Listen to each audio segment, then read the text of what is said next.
Hey, I'm GCO and I recently beat the game under 5 hours, which is required if you want to get that one trophy, which requires you to beat the game under 5 hours. The reason why I'm making this video now is because I was able to identify, I'll say a safer route to get the objective done. Honestly, there will be bits which are very difficult, and with the way the game works, it doesn't even matter because all we need to do is acquire some powers and you will be able to use the autosave feature in this game to go back if you feel like you wasted so much time on the segment. This, in my opinion, makes this objective very easy to achieve, because even if you fail, you will still be able to go back to a state where you didn't fail and, you know, try it again. That's really good. You just need to make sure that the setup is good, and we will be able to acquire 2 different nail upgrades and also have to go through the Mist and Sinner's Road, which is kind of scary, but I will walk you through it. I love the game, and oh my god, every single time I replay it, I'm just in awe. This is amazing. The first way we want to grab here is the Mossberry fruit.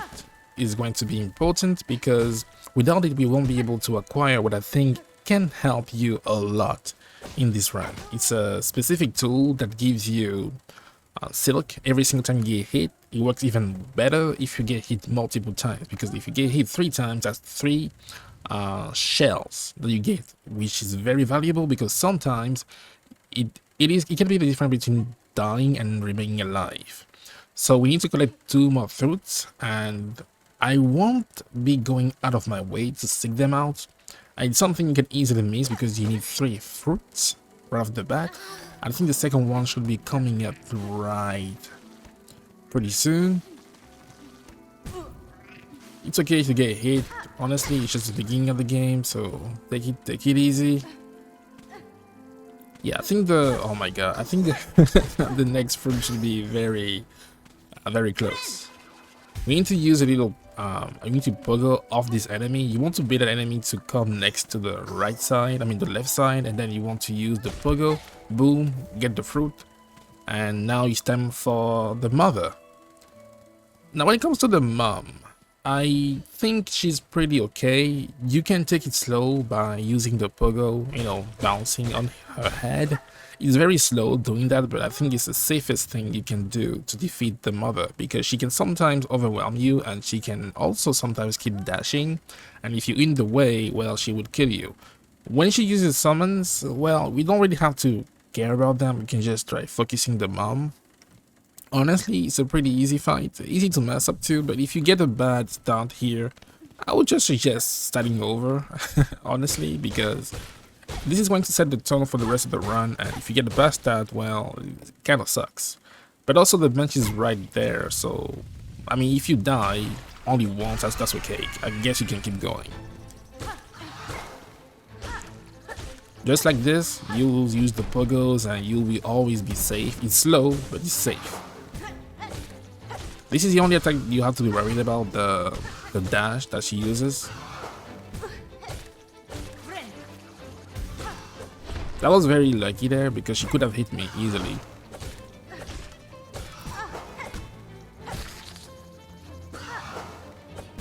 I think it is one of those instances where I actually prefer having the Hunter's Crest to Pogo.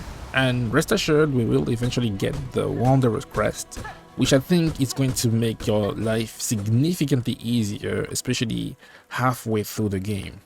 But right now, the objective is still to find 1 more fruit and also make sure that we make money. Money is very important in this run because we want to be able to afford 1 tool which is going to make your life so much easier. It's not so much easier, but it's going to make it less likely for you to die in the Citadel, in that 1 room which is mandatory and probably the hardest fight in this run. So yeah, we need money, and we want to make sure we also have the shards, and we're going to be skipping 2 or 3 bosses.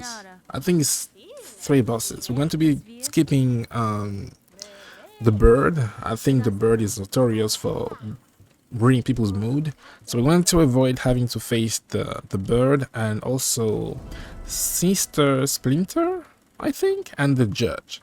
So 3 bosses that you have to skip. It's mandatory that you do that because it will not be possible to beat the game under 5 hours if you defeat all those bosses. It just takes too long. So right now we are making our way to Bone Marrow. We want to find the fleas because if you fight 5 fleas, you can then travel with the caravan, which is very good. I like that the game allows you to do that. That's very thoughtful. Bone Bottom. So here, what I previously did was to grind and get the key from this merchant, but you don't really have to do that. All we need to do is hold on until we get the wall grip ability, which allows you to hold on to walls. We also want to open the door for Sherma because that's what friends do. You can just have a run where you just ignore Sherma because your round will be invalid, in my opinion. You don't get to leave him behind.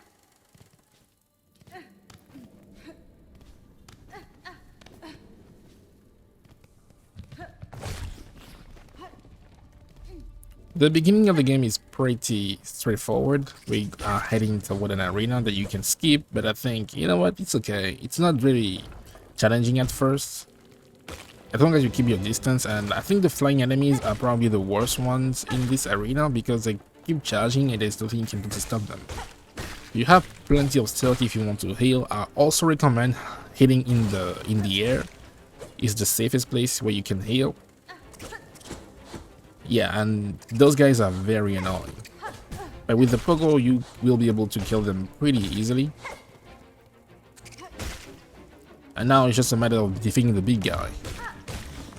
Now, whenever he's charging, that means you should get out of the way because there's nothing you can do to stop him. And just like this, the arena is cleared.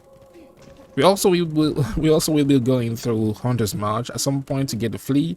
And I will save that later because I want to make sure that you also have the tools required to go through the boss over there. And yeah, we make sure to open the door for Sherma. Very important, because that's what friends do. Don't forget to grab every single rosary you encounter along the way. This is going to be detrimental to one tool we need to acquire.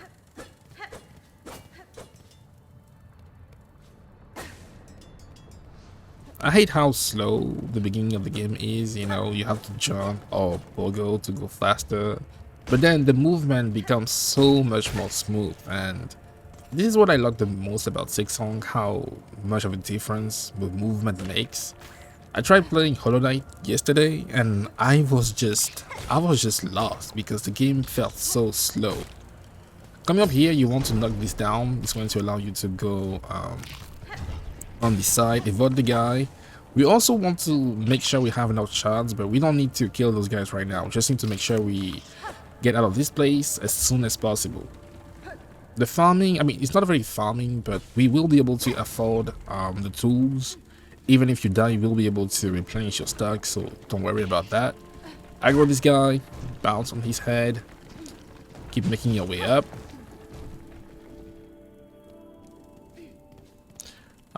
See, this is going to make your life easier. This is a Shard Pendant. It's going to increase how much shards you get every single time you kill someone. It's probably the only yellow tool you will get in the run because everything else it just doesn't matter. I thought about getting a map, but again, with the way this run works, you won't be buying a map, or you won't even need to buy a compass. I did get lost from time to time, so if you feel like the video is getting cut from, you know, in beats, it's because I was getting lost. So don't get lost.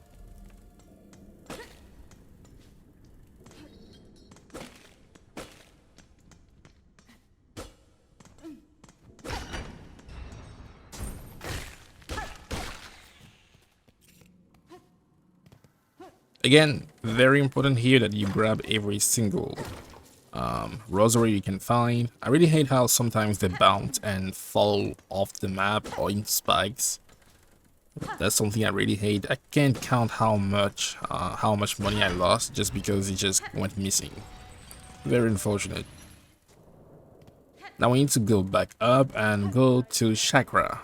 I don't think we need to talk to Shakra at all, but you should do that just in case you want to use the save file to acquire the trophy requires you to beat the game under 30 hours while also having the 100% completion. Don't buy anything, you don't need anything, you just keep going. But I think you need to talk to her twice, once here and once in the deep docks for her to show up in the arena in Hunter's March, I believe.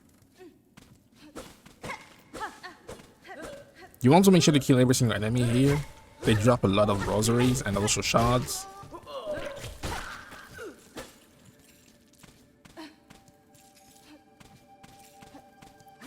Feels so slow. It feels so slow at the beginning of the game. It's incredible.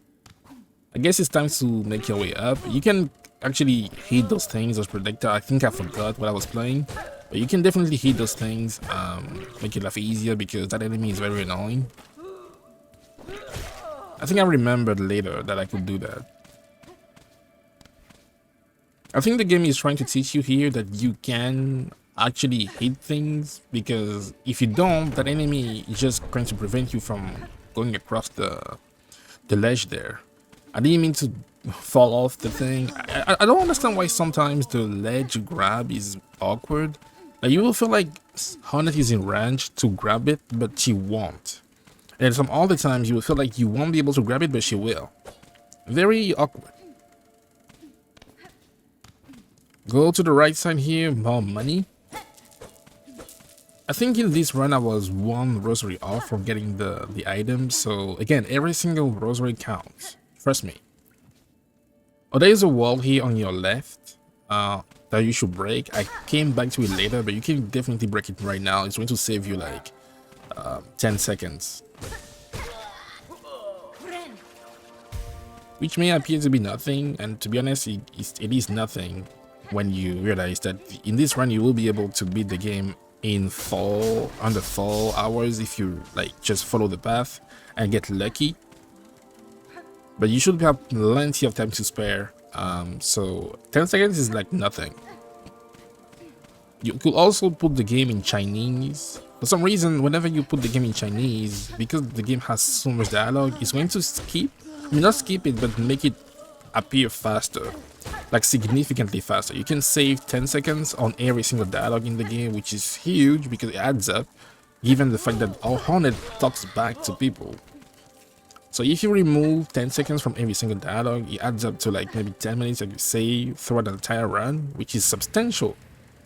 So yeah, you could do that if you feel like, you know, just not reading at all. You can put the game in Chinese and just keep pressing. I really wish there was a way to skip dialogue altogether, just one button that you can use to just skip it, but the best thing you can do to help yourself is just put the game in Chinese and boom, voila. Just acquire the Silkspear. It's going to be useful to destroy those silk webs.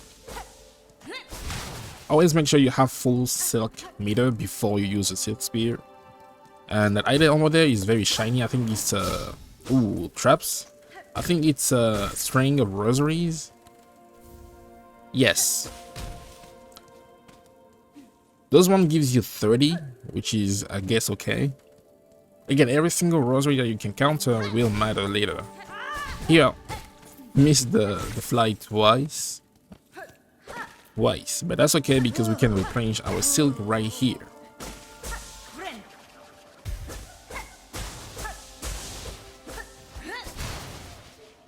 There we go. And now we need to go downstairs. There is a secret entrance where you can find the last fruit. The last Mossberry fruit is going to be the one you need to get 3 of them required for the quest. Now, I think this NPC has 6 raspberry fruits scattered across the land in bottom bottom, and if you find them all, they will give you an enhanced version of the tool, which in my opinion is even better than this one, because instead of having 1 shell replenish every time you get hit, you're going to get 2. So basically, if you get hit by an attack 3 times, you get still 6 shells, which is amazing.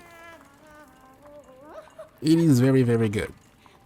So when you get the quest, talk to the NPC again to actually acquire the the tool, and there's a bench right there you can sit on to equip the tools.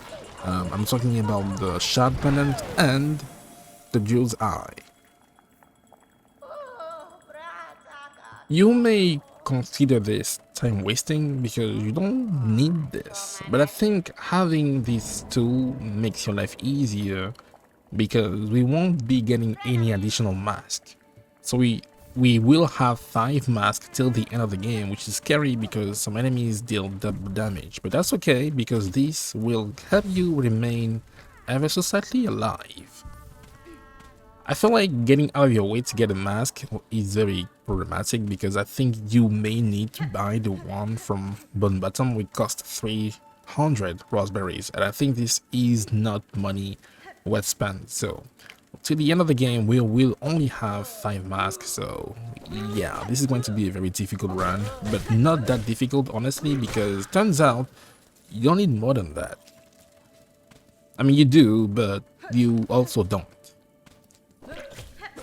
I think here I remember that I can actually shoot those grass projectiles, which is huge, and I also think I remember that, oh, I forgot about the Relic. And the best thing about the Relic is that in the newest patch, it gives you 180 rosaries as opposed to 60. I always felt like the economy in this game was off, and I'm really glad that Team Cherry is addressing those issues, because you always had to go out of your way to grind and farm some enemies, which doesn't feel nice in a game like Silksong. So I can't wait to see what they do with the economy and how they make it better. In my opinion, I think bosses should drop like 300 rosaries when you defeat them. That should make your life easier, especially when it comes to buying the benches. And I think in this run we will only be buying 2 or 1 bench at all. That's very efficient. But we will be buying a lot of stagway stations because it's going to help you, oh my god, it's going to help you go from one area to the next very fast, especially Bellhart and the Citadel. You want to go through the right side here because we want to activate the bench. The reason why we're doing that is because the Bell Beast is not that scary, but if in case you fail, you can just come back to the bench and try it again. And in some instances, I feel like it's better to fail the first time, especially if you fail fast, because that way you'll be able to leave a cocoon that has full silk, and that's really good.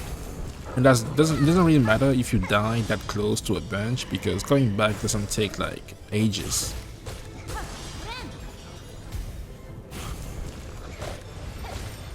That was good right there. I think you mostly want to use your Silkspear when you feel like the boss is not moving, but sometimes again the hitbox of the tail there just fucks me up, and I don't know why I dashed that way. I was trying to pogo on the left side, but I pogo on the right side and I got hit. Little things like this just makes my life miserable, but again, it's okay. This is phase 2, and honestly, just wait it out. There's nothing to worry about here. Just don't try to rush the boss, because even the bells can put you in the bad spot like this. This is what we're trying to avoid. So take it slow and you should be okay.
This was a very slow fight, but to be honest with you, better safe than sorry. Sometimes I would take it slow just because I didn't want to go back having made that much progress. I think this is the first silk heart that you acquire. And then we need to go to Bone Marrow and get every single flea, and then deep docks, and then fight Lace, and then make sure we go to the far fields to get the float ability, and we should be good to skip the boss.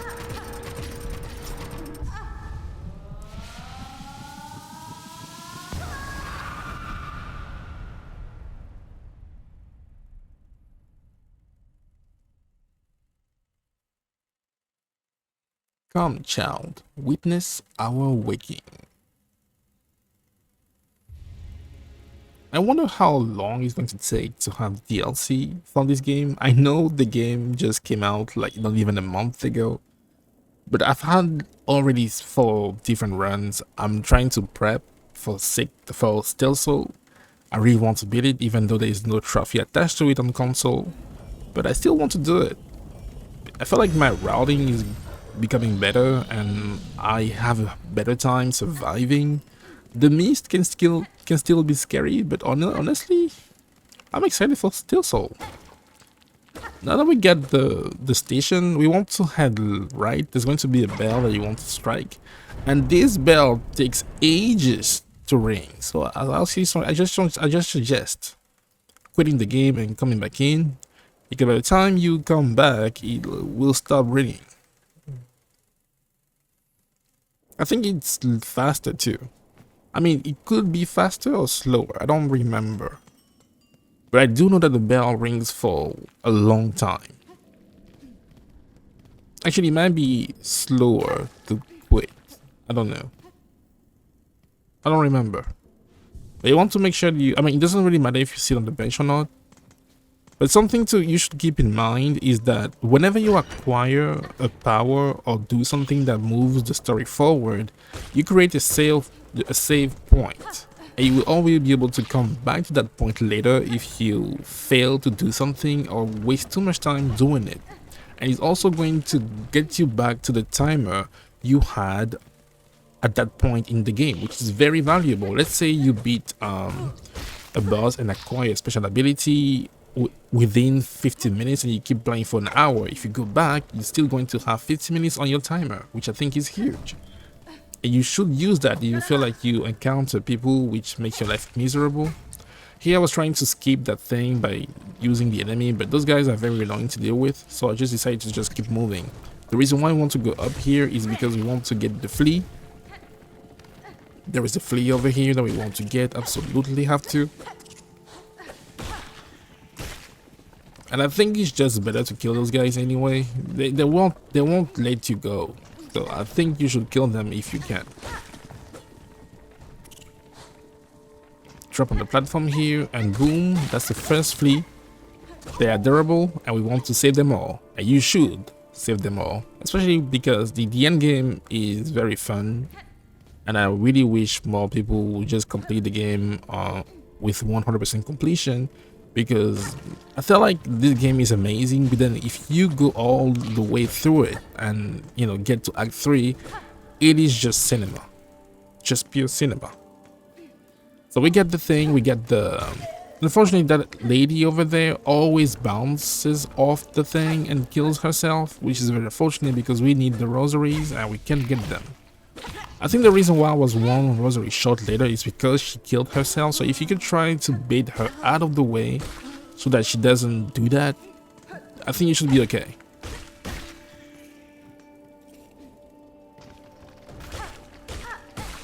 Here, there's something you should get down there, but it's very risky, and I recommend that you actually wait for the enemy to be on their way back, and then you can use Silkspear to quickly kill them. If you don't do that, you can easily get a combo because you do not want to go in that corner while the enemy is still alive, because you will not be able to jump and escape, so you will die. You will definitely die. So make sure you have full silk and just kill the enemy and you should be okay.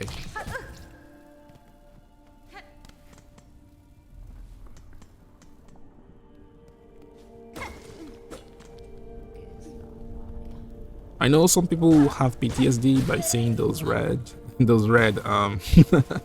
balls, but it's okay. We won't have to go into Hunter's March just yet. But we will have to go there with the Hunter Crest, which scares me. I mean, it doesn't scare me because I get used to using it for the most part. But it was tricky to get used to in the first place because I was so used to playing Hollow Knight. In my opinion, it might be easier for people who never played Hollow Knight to get into Silksong with the Hunter Crest because they never got used to using the downward pogo in the other game.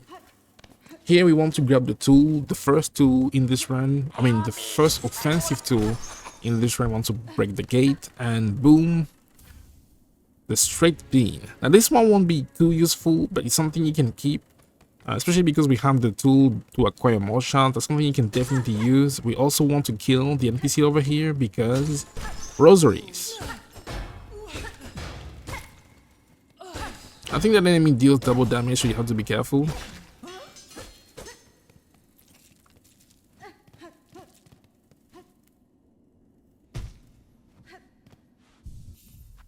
Equip the tool. Voila. Now right now we have a pretty good setup to head down to the deep docks.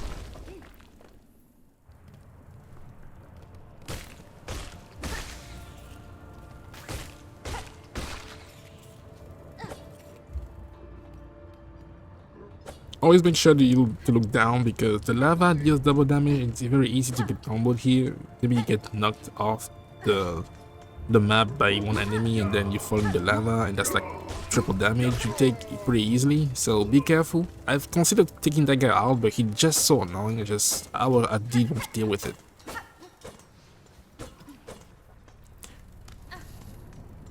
I think this might be my least favorite location. I like the boss fight against Lace, but the bottom part of this level just sucks in my opinion.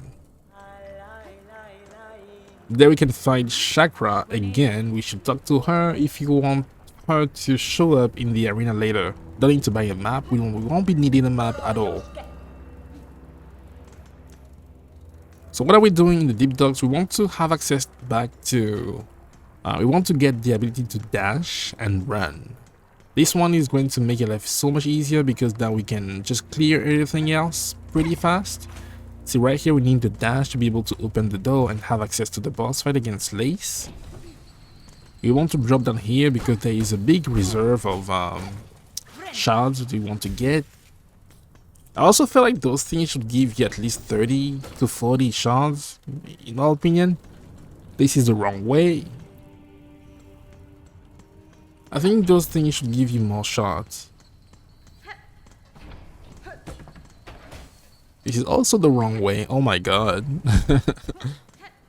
Yeah, this is the way. You want to go to this arena, and one thing you could use against the flying guys, because I think the flying enemies in this game are designed to get away from you every single time you try to get next to them. So you can bait them by going away, by faking it. You can try to fake it and you will see that they come closer to you and then you can hit them. Those guys are very annoying. You can also hit their projectiles, but in my opinion, sometimes it just doesn't go the way you want it to go.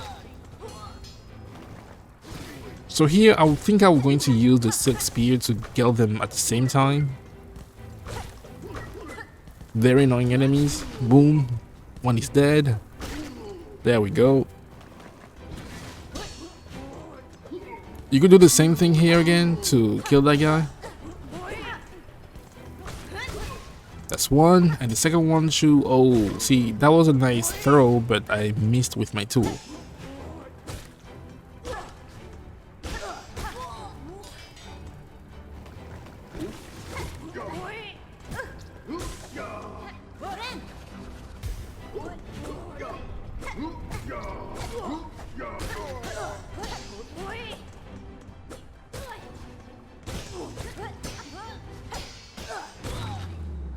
There we go. I like how the game, you know, baits you by making you think every single arena is going to be just like this. But no. I think the most annoying one was the one in Act 3. You want to talk to this to the daughter, the forged daughter, because she will give you the first tool upgrade. That makes your life easier. The crafting kit, which is going to give you one more point when it comes to your tool damage, which is again important because we won't be having any needle upgrade till halfway through the run. So it's very valuable that you can actually make something stronger, anything stronger. Now I don't know if the tool upgrade affects your brew and potions. I don't know about that because it's supposed to increase your tool damage, and technically whenever you drink your Flea brew, it's supposed to be a tool. So I don't know if this applies to the brew. If it does, then that's amazing. If it doesn't, I think it should.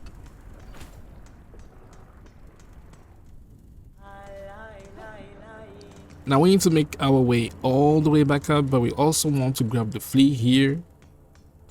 We want to be very careful because it's very easy to die. We want to take it slow. That's something you should do usually when you get the ability to run, but you know what? We're already here, so we might as well. Again, take it very slow because the lava deals double damage. So if you get hit by the lava fall, then you will fall in the lava and then take like quadruple damage. That's not good. Take it very slow. There is no need to rush it. Pace yourself.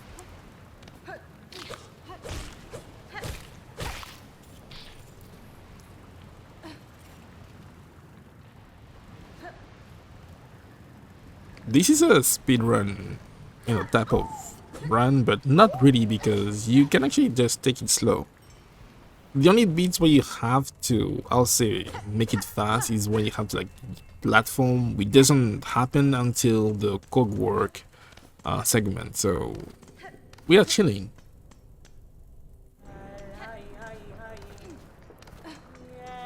I recommend killing this guy if you can, because he's annoying. He will keep chasing you, and again, he's annoying. Oh, so what I should have done there is go on the left side and then hit the lever. See, I just decided to just use my silk to kill this guy because I was just getting pissed. There we go.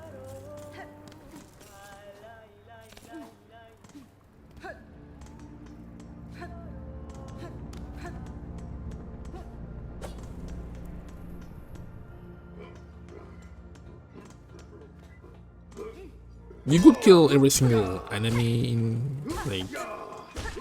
this location because again the money matters, and also you can get full silk before you venture further into before you even get the ability to run. But I do think whenever you get a new ability, you get full silk, I think.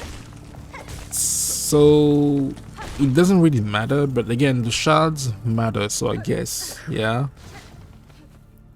You don't need the tool to protect you from magma here. You can just keep jumping and you won't take any damage from the lava.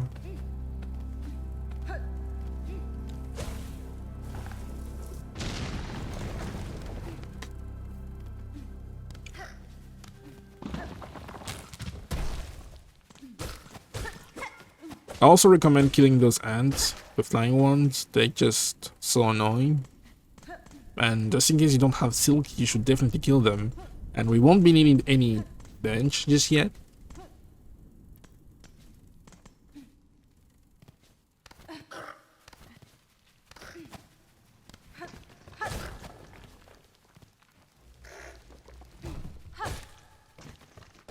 This is again one of those instances where I feel like the pogo, the hunter's pogo is very good.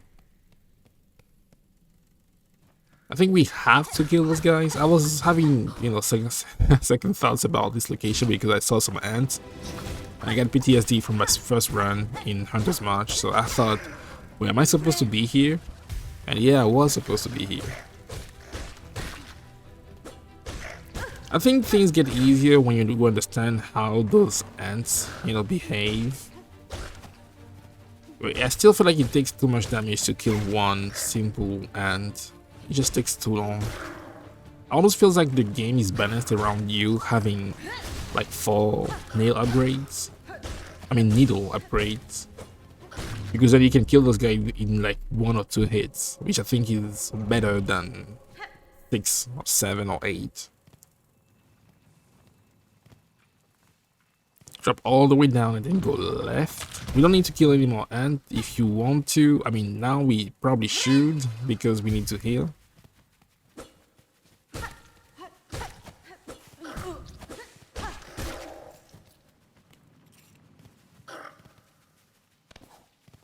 I almost did the same thing again. I almost fell into the spikes again.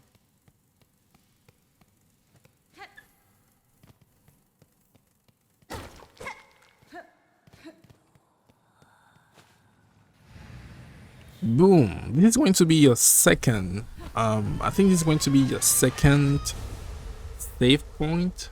Because again, the game always saves when you acquire a new ability or do anything to move the story forward. Swift step. Now we can dash, we can run, and we can even dash downward. We can even dash on the walls, which is I guess convenient when you're trying to stay on the walls and don't have to keep pressing the button to jump. This is Flea number 3. We need 2 more and we should be able to travel.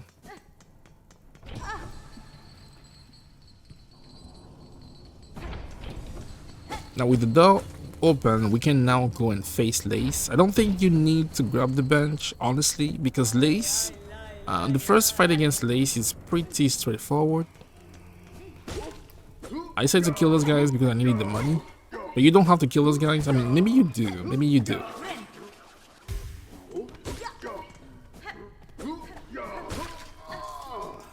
I don't know. I feel like I was still missing 1 rosary even when I was trying to in this run. So maybe you do have to kill the same enemies I kill. I don't know.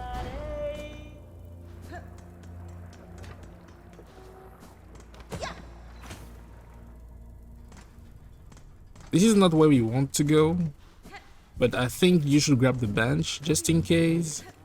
We want to go back up and then use a dash to activate the lever, and boom, we get to fight Lace. So even with me getting lost, I think I was able to beat the game under 4 hours. So again, you are completely fine if sometimes, and that's also why you don't need a map. But that's also why having a map makes your life easier, because you don't get lost. And this game is really big. It's very easy to get lost because every single location sometimes is confusing.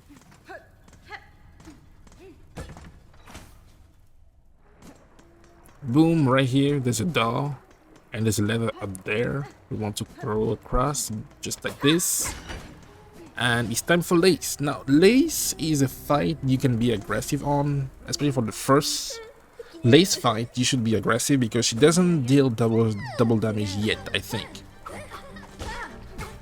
Except for that attack, I think.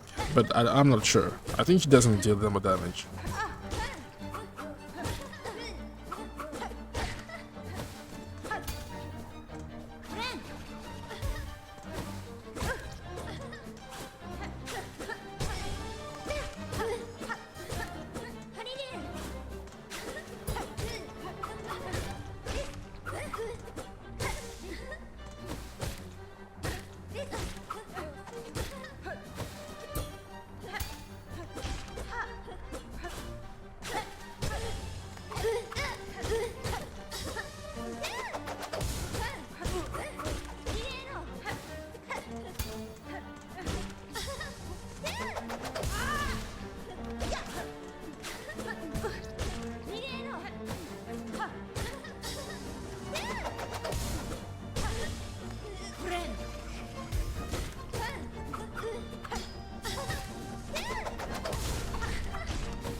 Boom! Just like that, Lace has been defeated for the first time.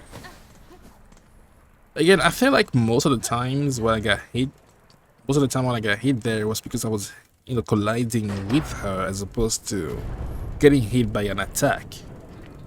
It's something that I find off about the dash, because often it gets you into the enemy as opposed to closer to them. But I feel like you travel farther than the previous dash in Hollow Knight. I could be wrong, but I feel like you travel farther when you dash.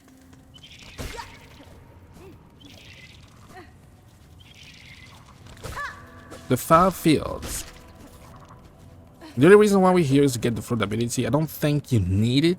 I mean, you kind of do. If you want to get the flea, you have to get the float ability.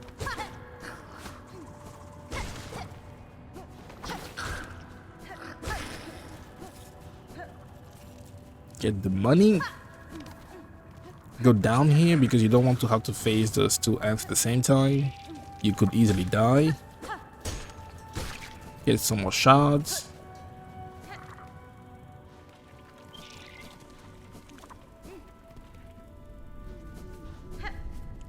So by the way, if you're having trouble finding Shakra in those locations, you should always follow the rings that will tell you where she is.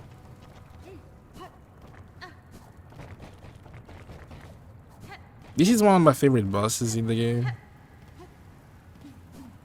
I just like how the boss is animated. I find it very fun. Oh, see, this is why you shouldn't just rush in this room. You can easily fall in the lava. That enemy is also annoying.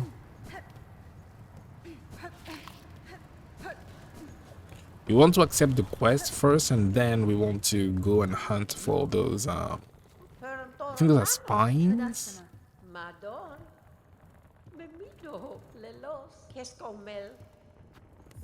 Yes, flexible spines.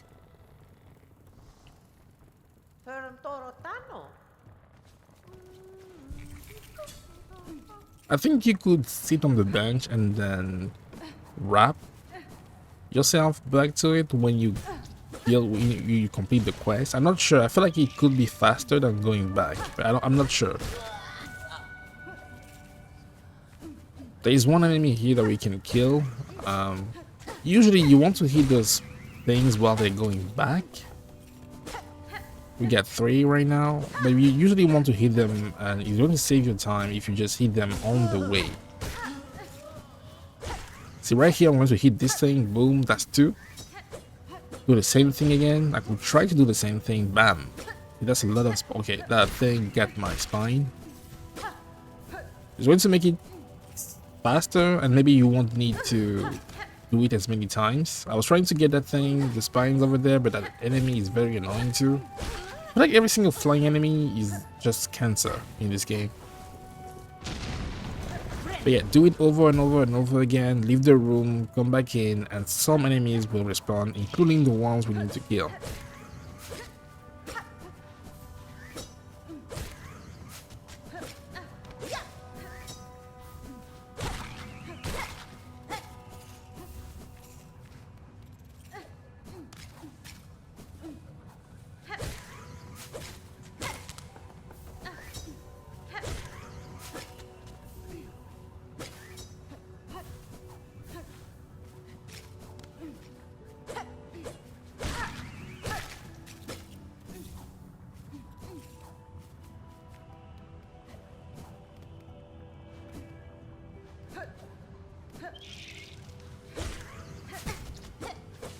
That was very unfortunate. Something I don't understand about this game too is the fact that some enemies don't give that much shards, but then you have this guy that would give you a lot, like 10. But I promise you, it's not the case for most enemies in this game.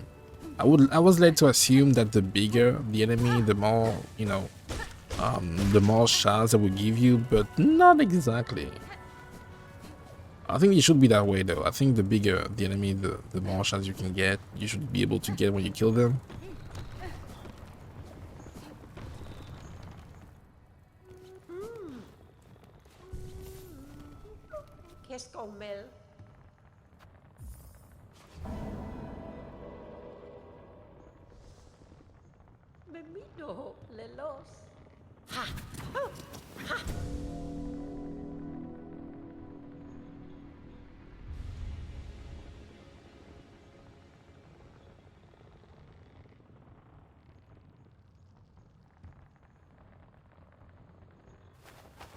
Benifrey.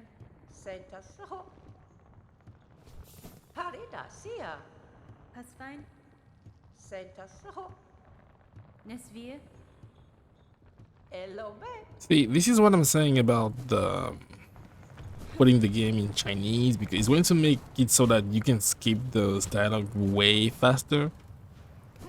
Like way faster, because people just keep yapping this game over and over and over again. And the first time you have, oh, I think I tried to skip this thing. I'm still trying to get better at it, because you can skip this fight. I was like, you know what, I'm okay fighting this boss because I love this guy. So yeah, you can skip the boss. It's very tricky. Like your timing has to be like perfect, pixel perfect. So I would say just fight the boss. It's okay. But yeah, the first time you play this game, you want to read every single dialogue, every single piece of lore. But then the second time, or the third time, or the fourth time, you just want to get through the game as quickly as possible.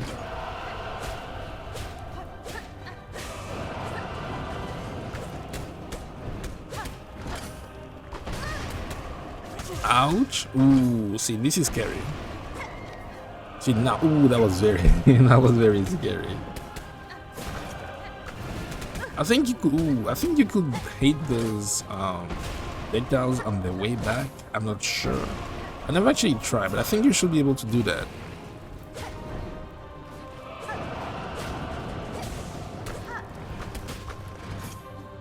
You always want to wait to heal. You never want to heal just out of nowhere.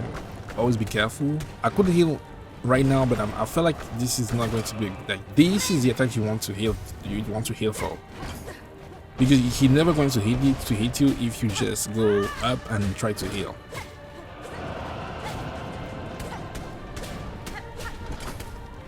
This boss is so cool. I think almost every single boss in this game is cool, except for the ones which use summons.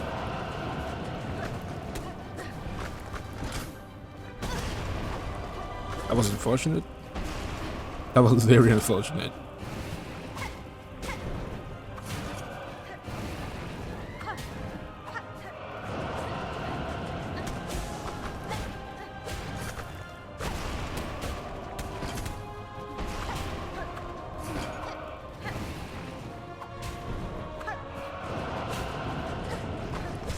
I should probably heal.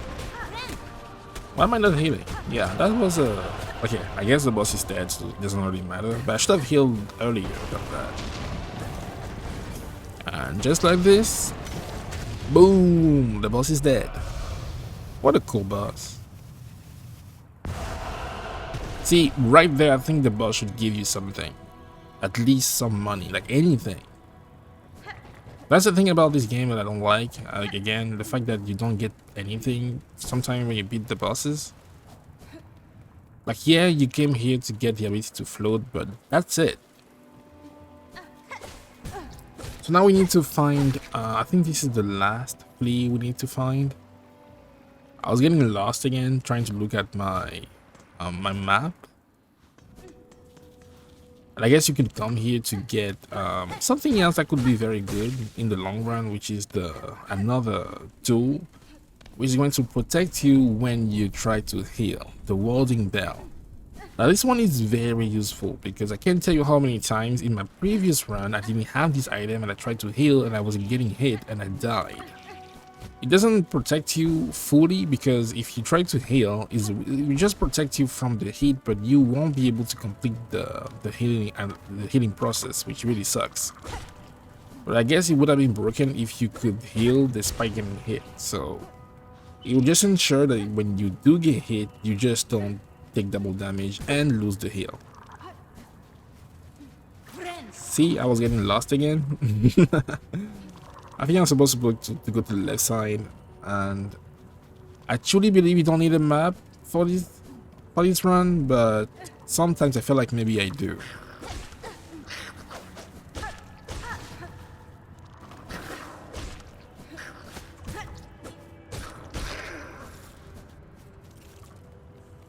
See, that guy gives 5 shards, and yes, they also give you rosaries, but that's like what?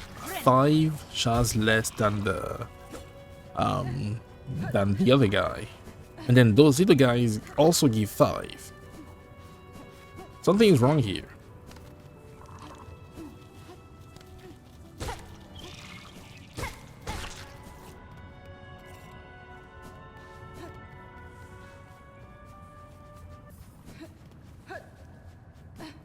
I think I was able to finally find my way. I realized I was not supposed to be here. I was supposed to go up. You don't have to kill those guys. I really recommend not fighting this guy at all, those guys at all, because they will easily kill you. This is unfortunate that we get hit there. There is one of those elite ants upstairs, which could be challenging. You should definitely heal before facing them because they take 10 to 12 hits before dying. They can also parry your attacks and use the helmet to shield them. Very annoying enemies overall.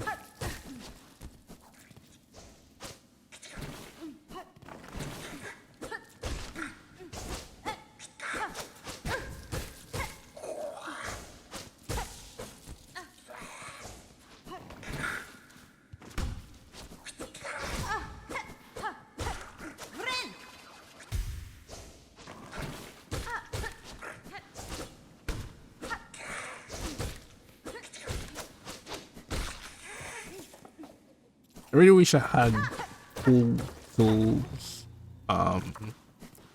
for my weapon there. I would have been able to dispatch them faster. And this is the last flea we need to find.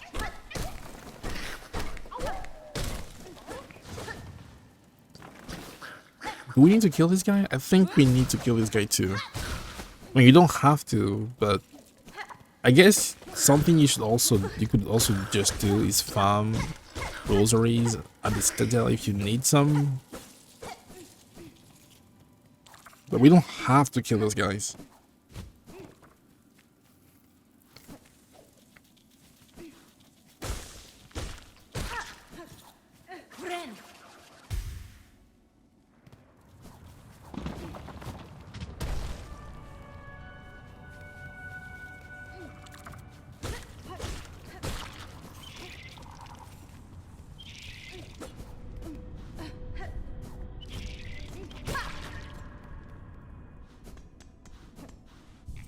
Grab the bench, just in case.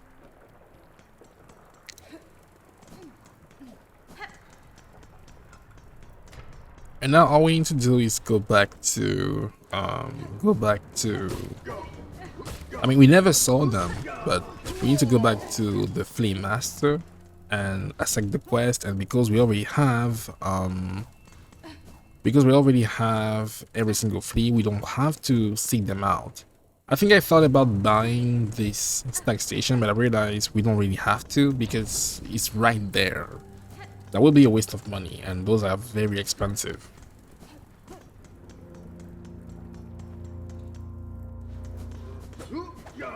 I wonder if it's possible to beat the whole game 100% without ever using a map. I mean, I don't know if having the maps counts for the 100% completion. I doubt it. I don't know. I don't think it should.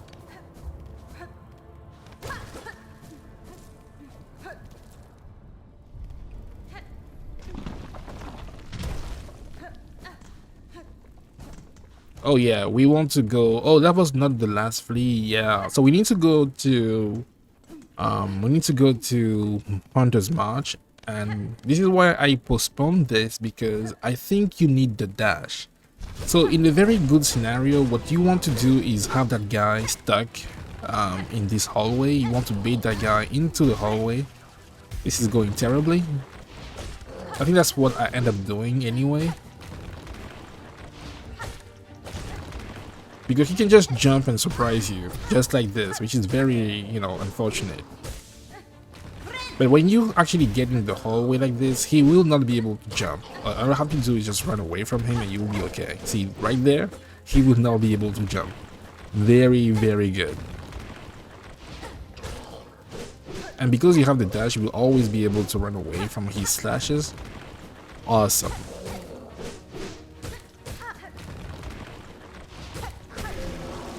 There we go. And that was not even a boss, that was just a mini boss, and you don't get anything after you beat them. That also sucks. And here comes most people's favorite level, Hunter's March. You know what?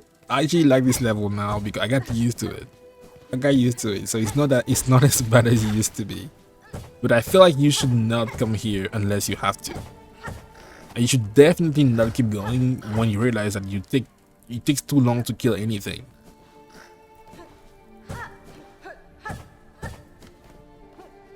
Lost Flea is right here. Boom, there we go.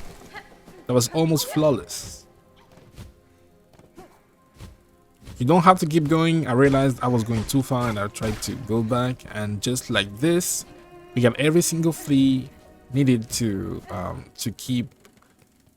move with the caravan.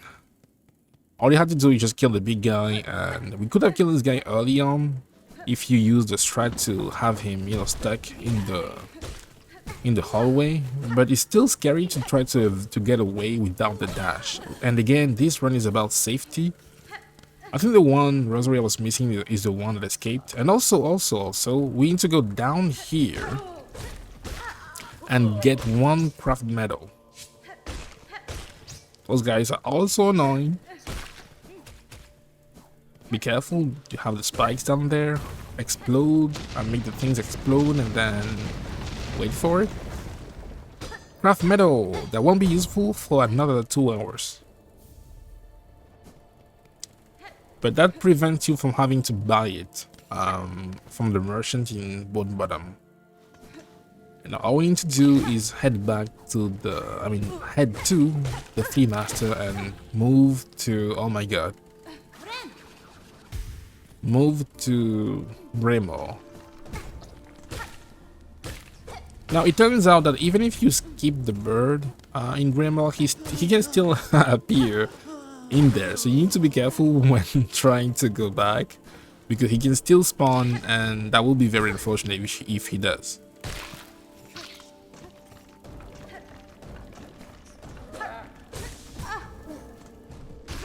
Those enemies are very annoying.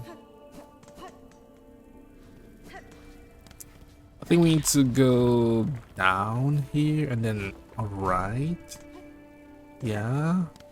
I was having, again, second thoughts about going up, and I was like, yeah, I think this is the way. This is definitely the way. Should be down on our left. There's nothing to pick here, I think. And those guys are very annoying. I think I should have went back, honestly. I think I actually do that. Yeah, so I don't think anything on the other side is worth your time. Yanara. Paravos. Yanaga Mushke. Paravos. Barishkava.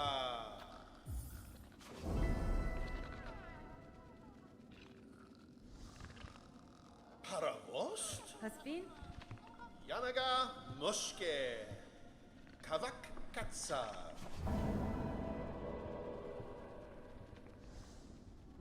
Ushkar Mitri. Now all you have to do is accept to move with them on their journey. And boom, just like that, you skipped like 20% of the, because you have to, I think you have to go to the farm fields to get to Greymoor, and you get to travel with the flea, which is always cute. You also don't want to forget to grab the flea potion from the NPC. Here is going to be very valuable, especially against the Widow and Grandma, but especially against the Widow.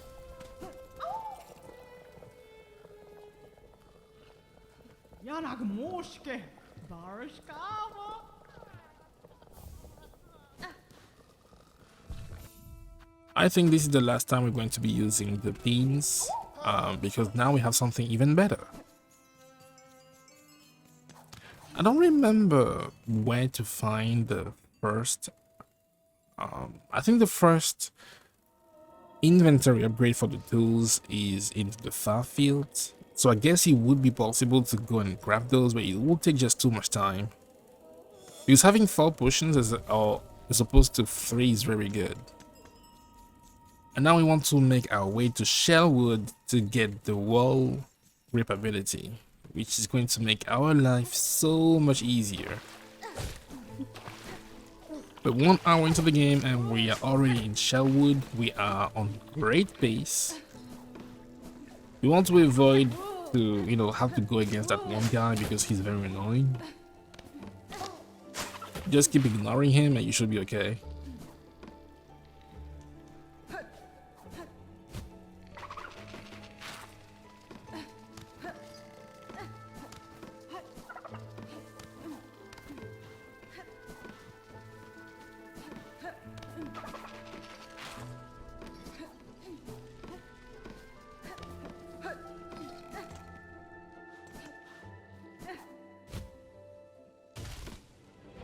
This is a mandatory arena, and honestly, it's I think this one could be easier than the one in the deep docks.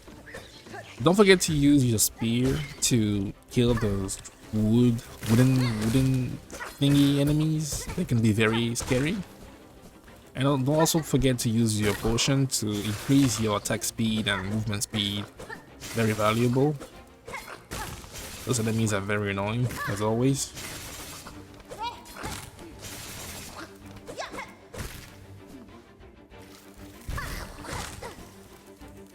You want to light them up and then use the spear. Twice should be okay, and then just the flower.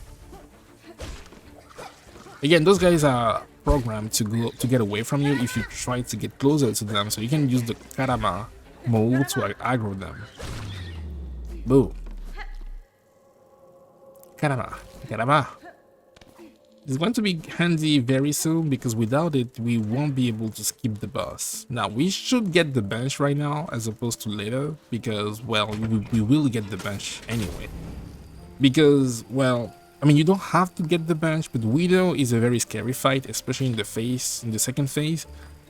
And I think you should definitely grab the bench. Also, don't forget to open this door. You won't be using the door anytime soon, but because you can use the save file to get the 100% completion, you should definitely open the door right now. Da, fenestra. Catestre.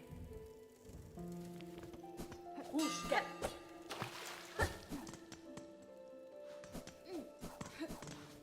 I really like how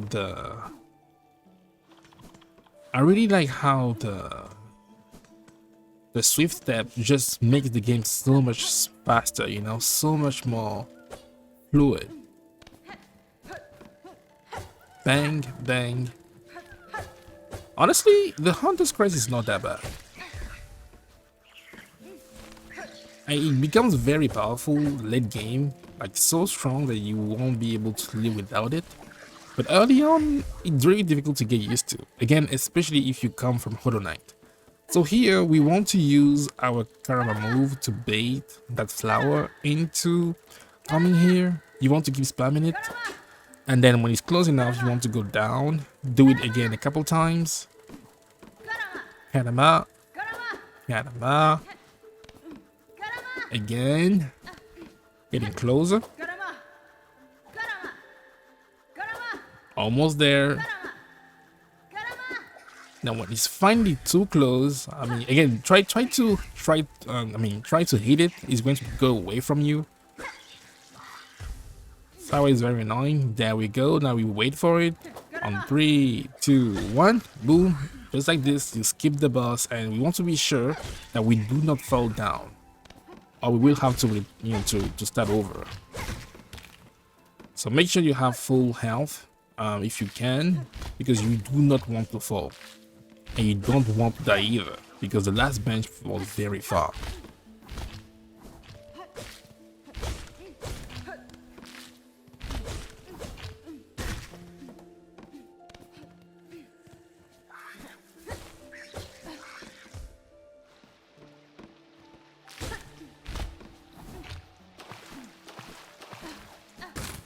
And I think you made it. I don't think there is any way. Oh, actually, no. I think you should be safe here. I don't know why the flowers deal double damage, but okay. Get some heals. Boom. I don't think the flower should be able to deal double damage, but that's just me.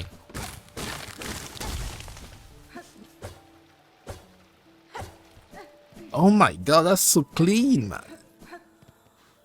Ability number 3, actually number 4. We got the Silkspear, we got the Swift Step, and now we're getting the, what's it called again? The wall, the Clean Grip, just like this.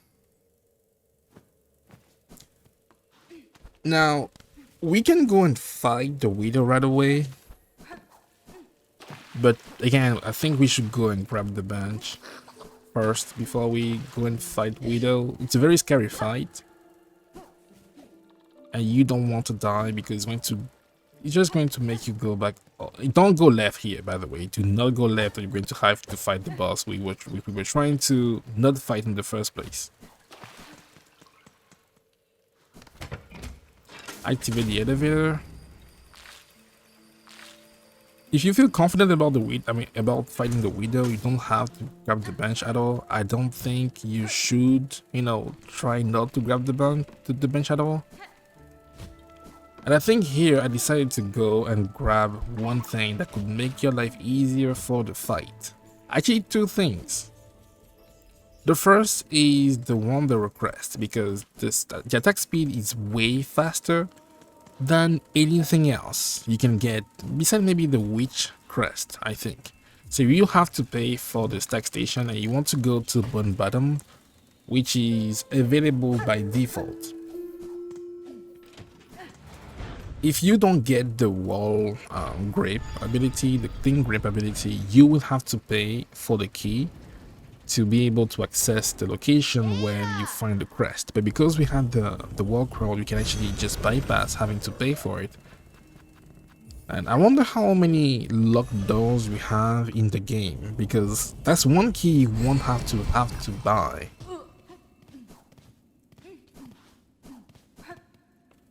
So I wonder, is one key just not needed at all?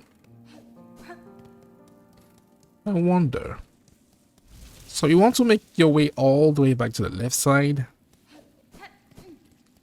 You want to use the wall grip here to go all the way up.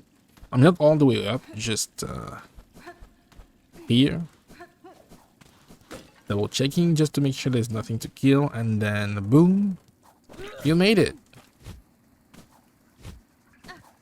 You can also find those enemies, carrying raspberry, and you just decide to forget about it. I mean, you could do it. Oh my god, just forget about it. Those guys are very annoying if you don't have the double jump or a proper pogo. And here you will find what people believe to be the best crest in the game, and I have to agree, it is the most consistent crest in the game. And the only thing that is not great is the 2 things actually. One is that you can only carry 1 red tool. The second thing is that the range is not great. This crest does not have good range, so you always have to be very close to enemies, and I don't think you can go out of your way to get your hands on Long Claw, which is going to make it easier to hit things from afar. So just hang in there, just take it slow, and you should be able to clear this arena.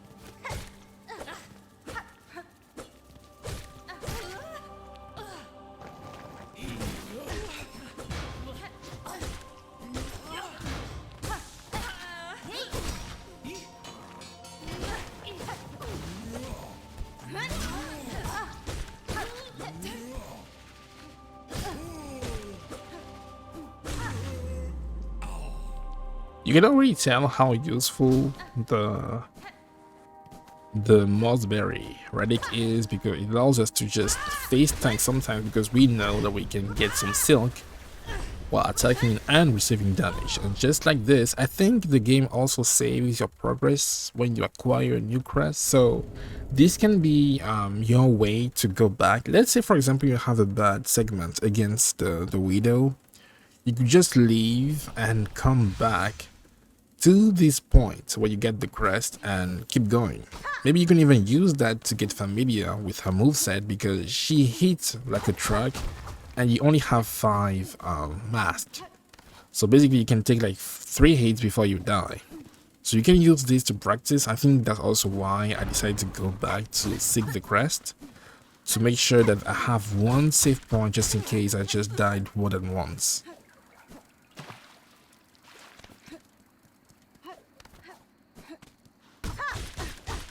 But it will make your life easier because, again, you can attack faster, way faster, and it really matters when you are trying to kill things as fast as possible, because we won't be able to acquire any upgrade for a very long time. I mean, not a very long time. We only need to defeat the Widow to get the Widow upgrade, but yeah.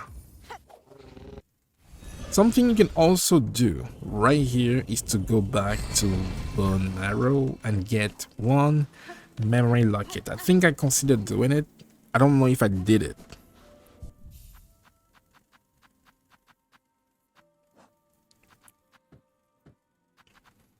I think I went back to do it.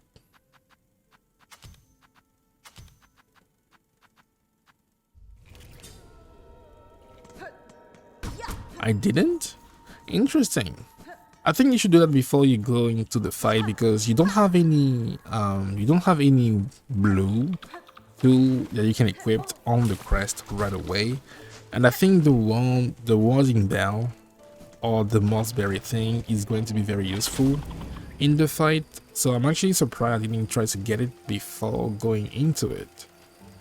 But I do know that I had it later, so I don't know if I grabbed it here or later. I think I'm trying to process if I should go back there right now or not. I'm curious what I do, because I forgot what I actually did. Forgot to grab the bench.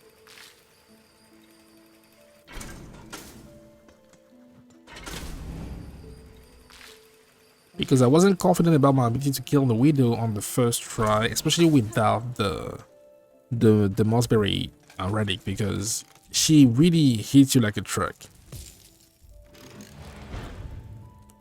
And she's very unpredictable in her second phase. So I think we grab it later, but if you want, you should definitely grab it before the fight. Or at least grab the, or at least you could grab the thing, do I go back for it? I don't think I do. Oh, that's rough.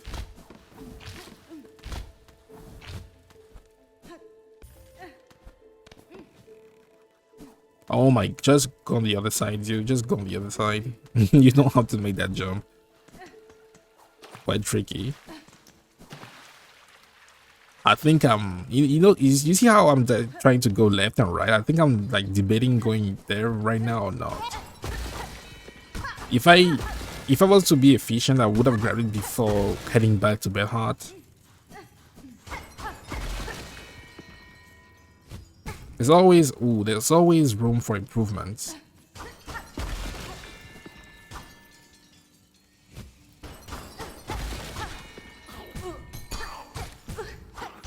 Those guys are also very annoying.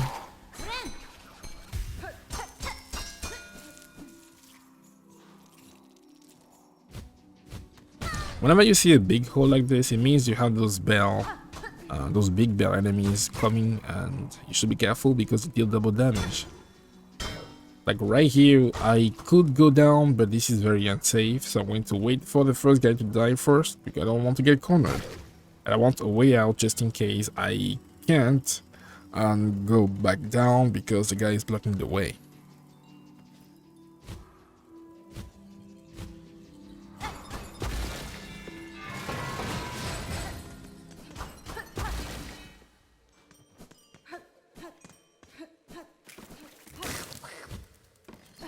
You also want to go back this way to activate the shortcut by breaking the wall. And I think we sit on the bench one more time. Yes, we do. And it's up to us to fight the boss without the Druid's Eye or the Warding Bell. Okay. I guess we died then.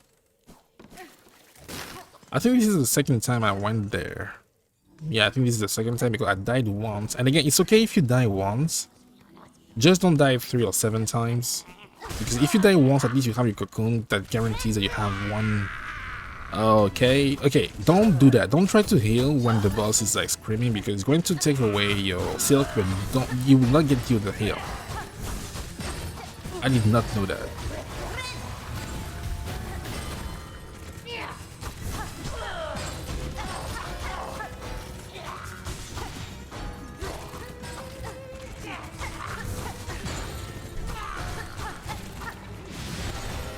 Take it slow. When she is screaming, just take it slow. You don't have to rush this. Pogo, and then Pogo one more time. Go on the left side. Bring the juice. Attack speed has been increased. Pogo this, and then go left. No, okay, she spawned right. Unfortunate Bell spawned over there. Keep going. That's it. Phase 1 is done. You should heal here because you want to have full heal for phase 2 and you do not want to rush it. You do not want to do this. Just wait for her to start silking and then attack. I don't know why I'm rushing this. Wait. Okay, she's screaming. She will attack. Boom. She's silking. Attack. She's screaming. Attack. Screaming again. Wait for it. Silking. Boom. Again. Boom, boom, boom. Wait for it. Boom. She's going to attack you very soon. Wait. Boom. Hold on. Boom. Attack. Wait for it. She will go for you. Boom. See, it's just about how slow you take it. If you just take it slow, you will be able to just defeat her on your first try, but do not attack when she's not silking. Don't do that. Because she can attack twice in a row. She can dash at you twice in a row, and in second phase she doesn't have to jump to do that. She can just, you know, catch you off guard. So if you get like 3 or 4 hits on the boss, I highly recommend just trying to step away and wait for her to do something. The worst thing that could happen is for you to get hit on the head by a ball, ball in your face, and then she combos you with a slash, which is double damage, so that triple damage very fast. You do not have to be aggressive. This is definitely a scary fight, especially if you have a slow weapon, because you can only get 1 or 2 hits before she recovers, and that sucks. That obviously sucks. That's why I went back to get the Wanderer Crest, which is going to make your life so much easier, especially when you coupled it with the potion, the Flea Brew, which increases your movement and attack speed. So once you get this ability, you also have another save point. If you get a good time on the Widow, again, that was my second attempt on the boss fight, so I was able to just keep going. But if you feel like you wasted too much time, you can go back to when you get the Wanderer Crest and, do the same thing you did. But now we go back with the knowledge of the boss, because I think most people fight the boss while having different, maybe you have the Reaper Crest, maybe you have the... Yeah, I think you can get the Reaper Crest because we have access to Greymoor. But I think the Wanderer one is better because of the attack speed, and I think most people also have more memory lockets, which means you can equip more tools. But yeah. For her light eternal, our song sustains.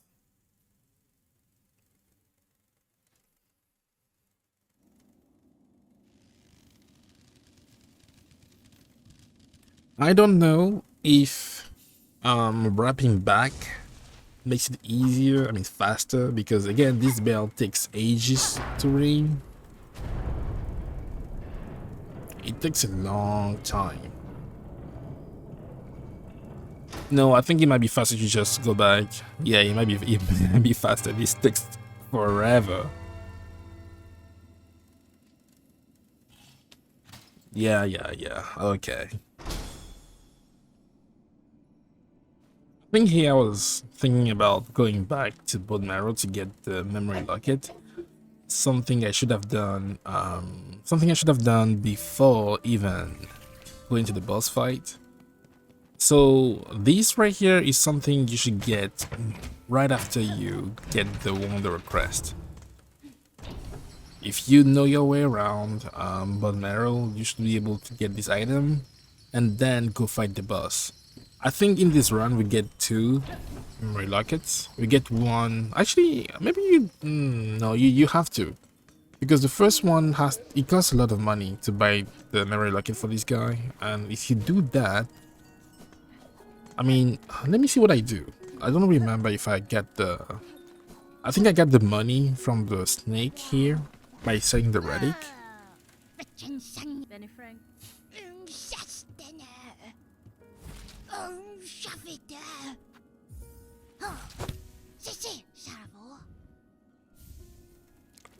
$180. Oh my god. 180 is so good. 180 is so good. And then we want to make our way up to the Speedmaster, and we want to get the first nail upgrade. The first 2 are going to be for free, but for the second one you need some pale all, which we can find within the next 30 minutes if we get lucky. Because we have to go up through the mist, which is not my favorite location in the game, and how this could be the place where you lose most of the time. It just sucks. Did I buy the thing? I think I bought it. That's a lot of money though. I don't think I should have bought this because that's like very expensive. That's why I didn't have enough money. Oh, that's why. I don't think you should buy. This memory locket. I mean, it will make it easier to survive, but I think you get one for free later. You get one for free later, which I think is more valuable. It could be more valuable to just hold on. But I think I got scared because we are going to the mist and also going through Sinner's Road, so I think I got scared and I just wanted to have it right now as opposed to dying. Again, if you feel like if you think the Widow was hard, wait till you actually get to Sinner's Road or try to cross over the mist. It's very scary. So again, you don't have to do this, but I recommend doing this. Or you can just wait and save the money. That means you won't have to grind for the tool we will acquire later.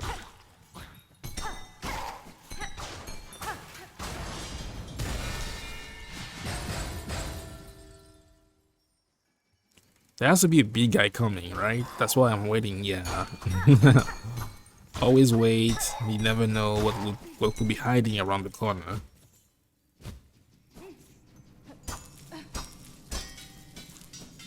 How was I one rosary off? I felt like I was collecting every single one of them. That was a good choice here to use the spear to kill those guys.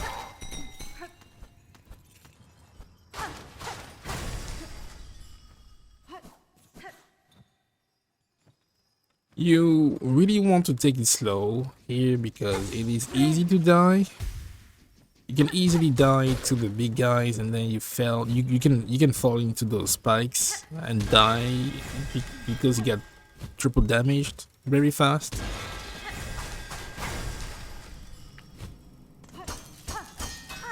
I still don't get how I lost that much money. That's incredible. So we are back to the Marrow, and well, we have more damage now, and we also have a better pogo. A more consistent one. I wouldn't say it's better, yes, I'll say it's more consistent.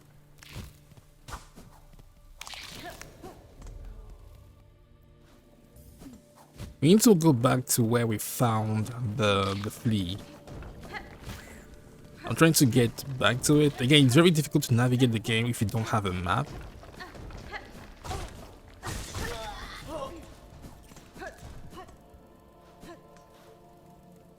I think we go down here. No, we can actually go up. Do we go up? I think we do go up. Yeah, we go up, and then we want to keep heading up, and then we had to head right. See, right here, this is the door. This is where you want to go, and I forgot about it, and I went all the way around for no reason. That's why I feel like you don't need a map, but sometimes I look at this and I'm like, maybe you need a map. Maybe you do. But then the maps are so expensive too that I don't feel like wasting 40 or 70 rosaries just to be able to tell which direction I'm going. So you drop over here. This is where you find the flea. And here is where you find the locket. Again, something I should have grabbed earlier.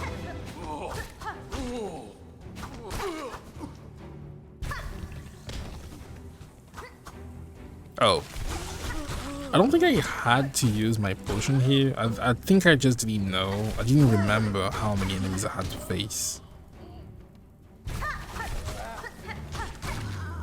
Oh, I guess you don't have to use your potion. Maybe you shouldn't actually, because it's going to come and bite you in the ass later. And because we only sat at the bench in Bellhart, if we wrap back, we will be, right there again. Which is a very cool mechanic. I wish there was an item to do that in the game as opposed to having to quit.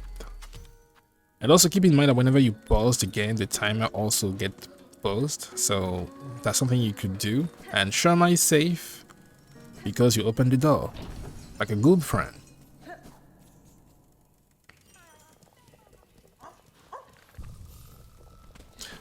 Oh, and this is where things get a little bit rough. Because we got to head to Sinner's Road and then the Mist, and then... Oh yeah, this is where the game becomes significantly harder. Be careful here, you have multiple traps. I don't remember though. I think there might be a memory locket here. Wasn't it? So I guess if there's one here, you don't really have to go all the way back. Wait, let me check. There might be one here. So it turns out there is indeed all the way to the top in this location one memory locket you could have gotten as opposed to going all the way back to the bone marrow. So I guess this is the most efficient way to do it, because going back is like wasting 5 minutes. We don't really have to do that.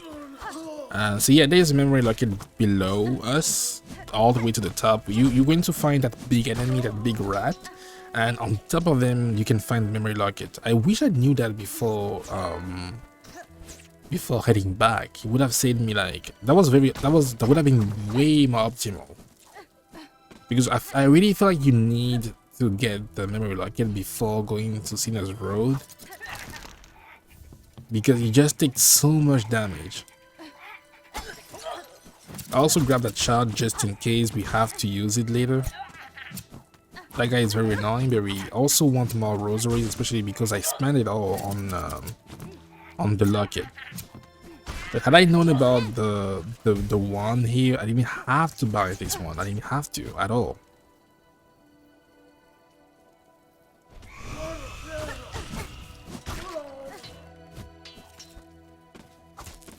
Interesting. So there are ways to make this even better. Huh. It's almost like, you know what? It's almost like the devs, it's not just a random trophy. They actually went back and tried to put along the way some items that they knew they were going to use. Like, the placement of some items is just too convenient. The 5 fleas that you need to get before even getting to Greymoor, which allows you to just skip the boss entirely, and then you can get another, I think it's 15 or 14 or 12. I don't remember exactly the number there, but then you can actually skip another boss in the blasted steps. So I think it's too convenient to just be random.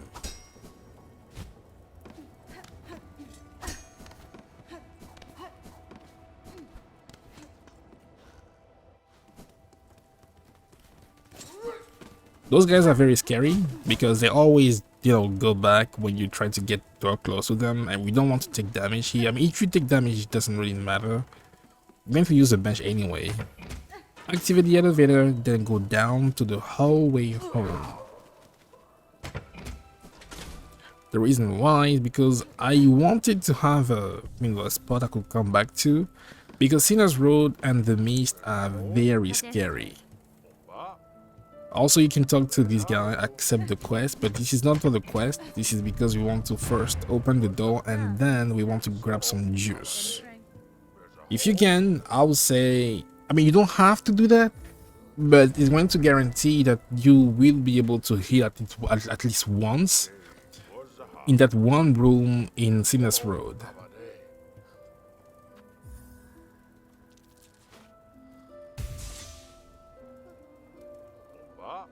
So again, you don't have to do that, but I recommend doing this.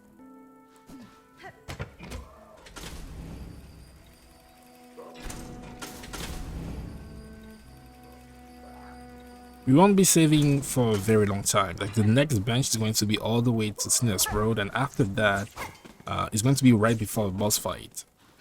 I guess we fight Phantom, which is my second favorite boss in the game. We are farming a bit more. I mean, I was pretty thoughtful about my rosary. I don't know why I was still missing one later.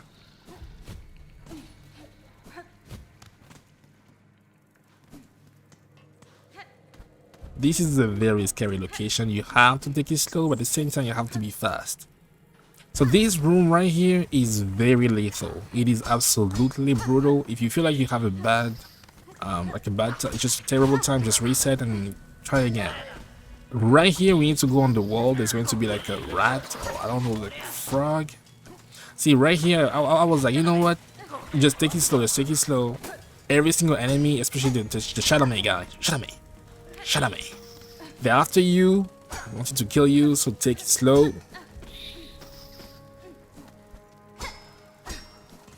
That's all you have to do. That's all you have to do. Just, again, every single NPC, I mean enemy in the game is after you. You made it. Congratulations. This is a very tricky room to navigate. Taname. They are so annoying. And now we can grab another bench. If you remember on your main playthrough, this is a bench that is it is locked.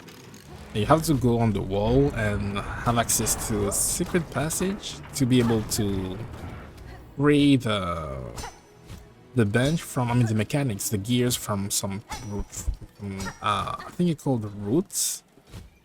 But take it very slow here. We don't want to die before even getting the bench. That will be very, very bad. So do what I'm doing and don't die. Take it slow. We have all the time in the world. Take it very slow.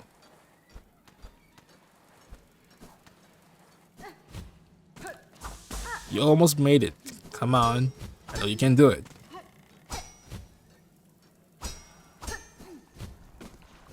Boom, you made it. Get the bench, and that's one half of the puzzle. Now we need to successfully go through the mist, and your run is officially, I'll say, halfway there when it comes to completion. Halfway there. If you succeed in getting the mist done, especially on your first try or second try, GG. So I'm going to explain how the mist works as we go. I think there are more efficient ways to go through the mist, but right now, the one method that really worked for me, oh my god, those enemies are also on your ass. Always after you, always. Oh wow. Okay. See, that's crazy. See, that was crazy. That was kind of crazy. That deserves a like. That was kind of crazy. So they are both dead, and they are both dead in style, and we are going to the mist. So the way it works is that you have to use your Indolin, You have to play music to... Oh my god, this is the worst that could happen. Do not fall in the maggots river there. You cannot afford to do that. So the way it works is you need to play some music to the butterflies and they will show you the way. And you need to make sure that you follow the way they show you every single time. So the first thing you have to do in the maze is to find some butterflies. Boom, we found the butterflies. Play some music. Now they're showing the way and it's on the left side. So left exit should be our way out of this room. So be careful, you should have traps. Okay, I think the door should be right here. Good. Now we need to find another set of butterflies. This is room number 2. We saw some butterflies right there. That's very lucky. And the exit is again on the left side. Very lucky. No wraith inside yet, which is again maybe too lucky.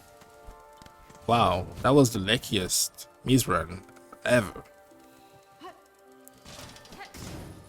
Yeah, left side. Okay, now this is room number 2. The third exit should always be on the right side or the left side. So just make it to the left or right side. Here I don't see a right side, so there's probably a left side you need to go to. So third room is always going to be a side exit, either right or left. So that's the first part of the mist. And now we need to find, ooh, that was a trap there. Unfortunate. You need to be sure that you do not aggro the wraith as you try to get the butterflies. Now we need to go down. That was so lucky. And now when you get the fourth room, the way out is always going to be on the right side of the room. Always. So right now I don't even need the butterfly, I just need to make it all the way to the right side. And boom, just like this, the mist has been completed. That's how you do it. So first 2 rooms you need the butterflies, and then third room you need to go for any side exit. On the fourth room, butterflies again, and on the last one, any right side exit. Boom. Whew, that was like a very good mist segment, and sometimes you don't get that lucky. I think I only found 1 wraith, and it was on the final location. I mean the final room, the 5th one. And you will have to spawn more. You will spawn more. Oh my god, I should have waited there. You will spawn more wraiths the more rooms you clear. And sometimes I feel like sometimes you can get terrible RNG and they will spawn in the way of the butterflies, and you have to play some tune to activate the butterfly. And that really sucks. Like you can just get terrible luck, and that really sucks. Anyway, grab the bench here because the phantom can be tricky. I think it's a fine boss if you don't rush it at all. Also have some juice just in case. And yeah, we can also get some more silk all the way up before the fight. There we go. Make sure not to lose some health before the fight, because the boss can also deal double damage sometimes. So just take it slow.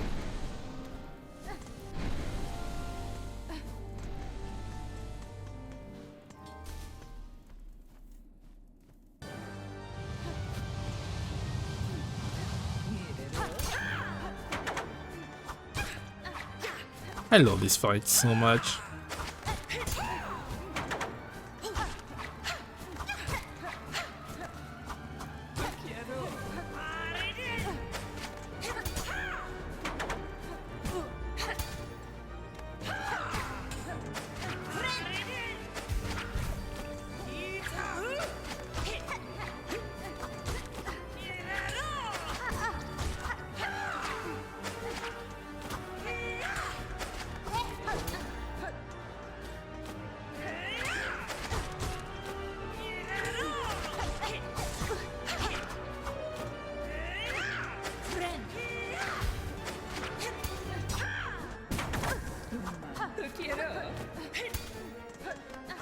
I think it's always safe to go to the right side when you get buried.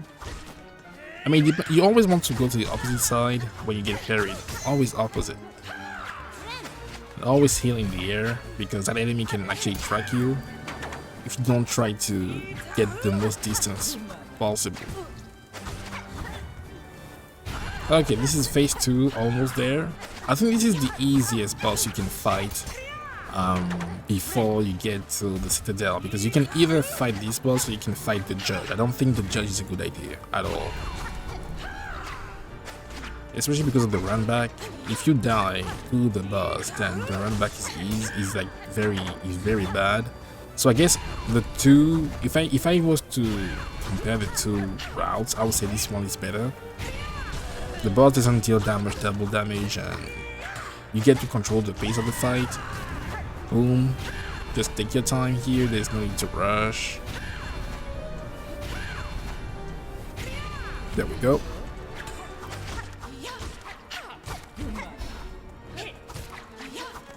And also when you die, there's a bench right there. Ouch, I really thought I was safe there. I wasn't.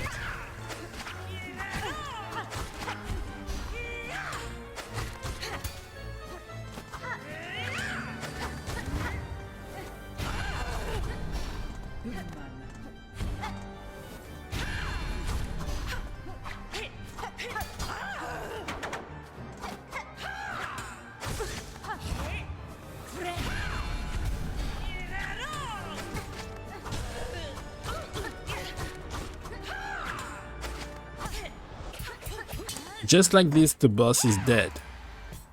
And you also get the parry, which is very useful,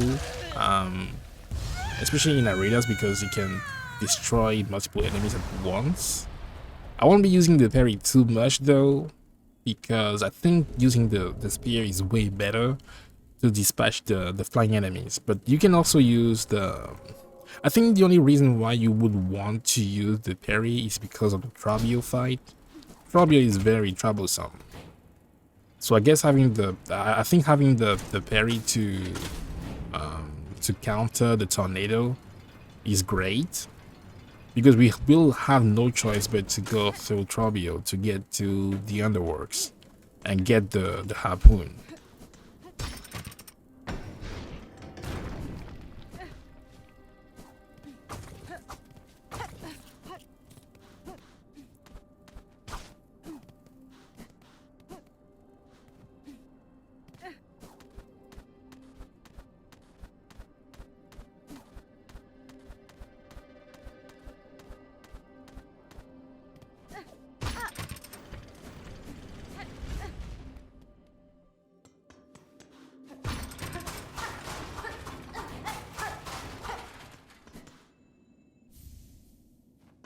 Oh yeah, so this was the one I was looking for, and you can get one for free here. And well, I realized I didn't have to buy another one, and you should also get the Stagway station before you go to the next room. For some reason, if you go to the left room before getting the station, it's going to cost 40 rosaries more, which I think is interesting, because it shouldn't be the case. It shouldn't cost more just because one thing happened, and I don't know, it's still kind of weird. I don't understand why he does that. So if you go here and the cutscene plays before you go to the Stagway station and buy it, it's going to cost 40 more rosaries. It doesn't make sense to me. Like, we got inflation within like one cutscene. But yeah, the memory locket is needed if you didn't grab it earlier in Bone Marrow. I also think it's good to have before the mist, because if you don't know, whenever you get grabbed by the wraiths, they take away your silk, so you won't be able to heal. But I think the Mossberry thing and the warming bell can protect you. If you try to heal, for example, you can try to do that, and then even if you get hit, you won't lose your health.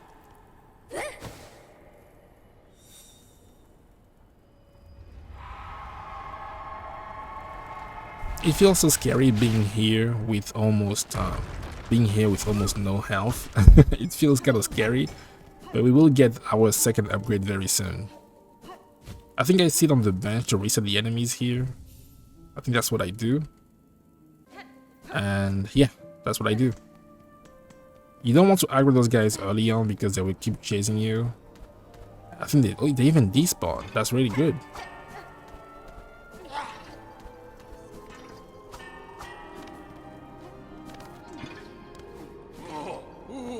Big guys going to fall on your head. Be careful. See, this is why we need the Wanderer Crest, just to make it easier to platform in general. It can be very tricky, especially when all the enemies are... Oh my god, yeah, see, this is where I would say you need to reset.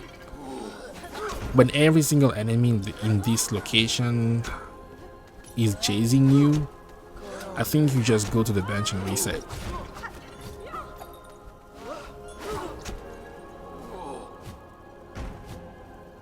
Yeah, super tricky. You don't have to go to the bench, you can just go to the next room and reset the room. But it's very scary and easy to die if you don't just take it slow. I mean, you have to take it slow, but also you have to like you have to rush it, so I don't really know what to tell you, just get lucky, I guess.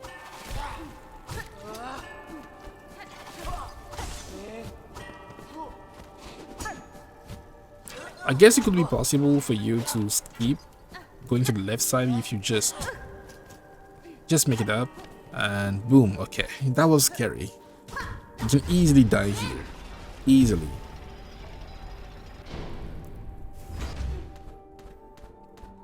Now before you leave this room, you want to activate the bridge again, the lever again, and you just keep making your way up and then go right. Be careful. I think those things deal double damage. I'm not sure. I think they deal double damage, but I don't remember specifically. I'll say you don't have to grab this bench if you really feel confident about the Cogwork, the Cog Dancer fight. I think you should grab the bench because going back will be terrible if you die. I think the fight is easier than the Phantom fight. The only scary part is that the bosses deal double damage, but keep in mind they don't have a shared health pool, which means that every single dancer has their own health, which means that what you want to do to make it easier for you is just focus on one dancer and one only. It's very difficult to do, especially when they start spinning and dancing. But yeah, only focus on one and you will shorten the duration of the fight significantly. Or you can just try to brute force your way. Be careful here in this room because those enemies, just wait for them to jump before leaping over them or going under them.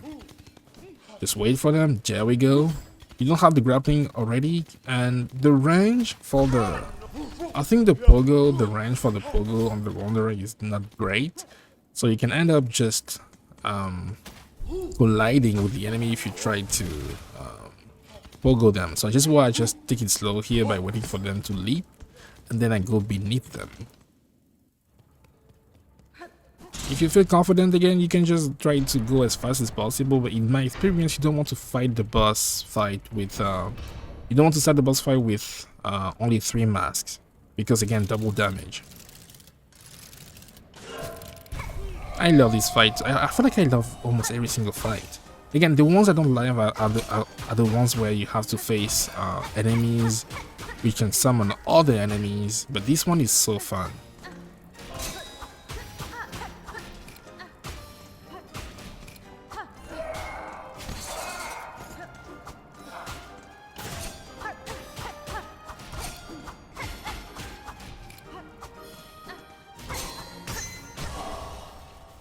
That's phase 1. I think I was able to focus on the first one for the most part. Again, it's very tricky when they start spinning and twirling and swirling, you know.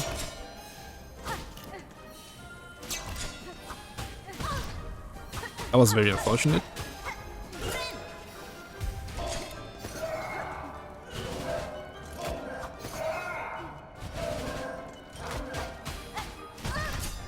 Also unfortunate.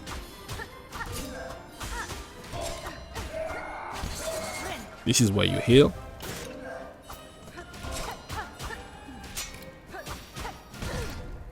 They always get me with this. I think I should just jump over one as opposed to trying to go left. Heal again. They should be dead soon, like very soon.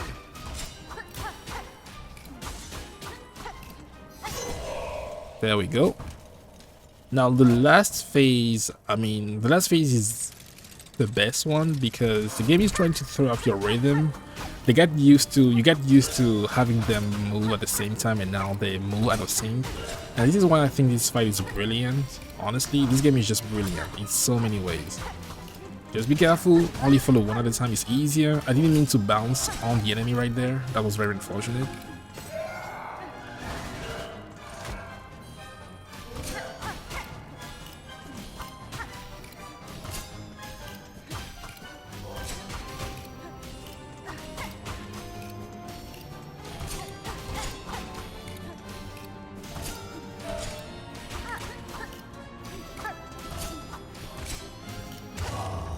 There we go. And just like this, the dancers, it's not over yet.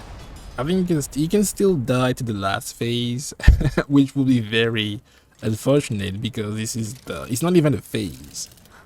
Because the boss is so slow that you have time to hit them 5 to 6 times before they even move away from you.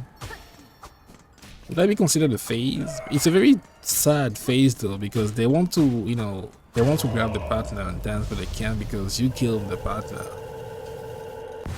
Maybe you are the bad guy.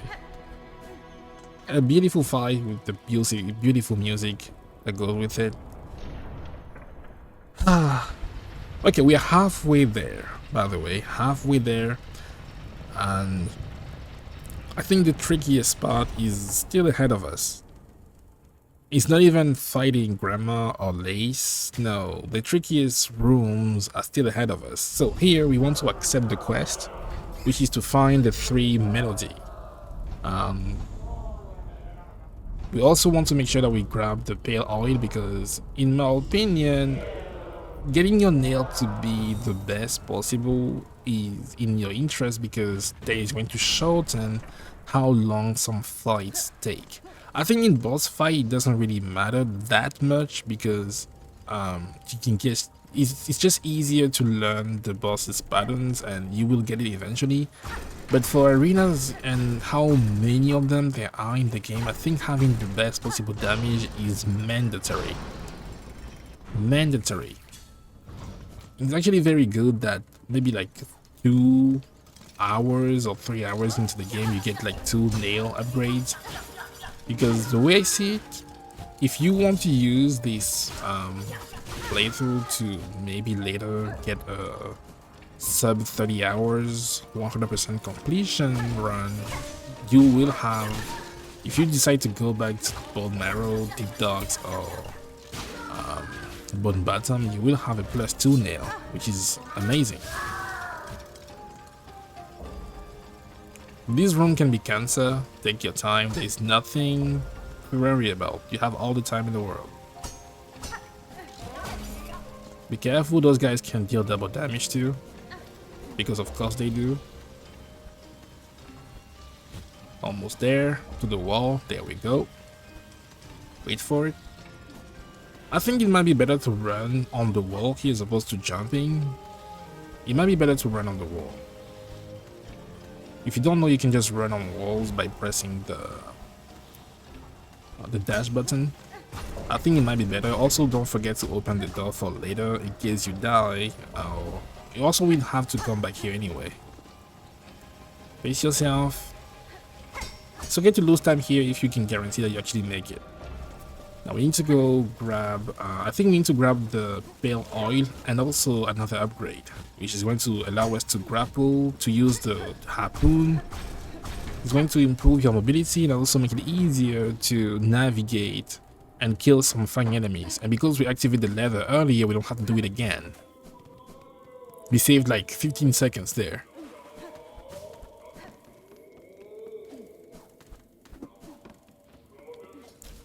Oh yeah, okay, I think I died to to this arena earlier because I think I got hit multiple times before coming back here, and I forgot there was an arena altogether. So yeah, don't forget that there is a fight in here. I was also a bit rusty because it's been a while since I fought anything besides the boss. And those enemies are very tricky if you don't understand the moveset. But again, as long as you die once, and that's also why you activated the thing, in case you die.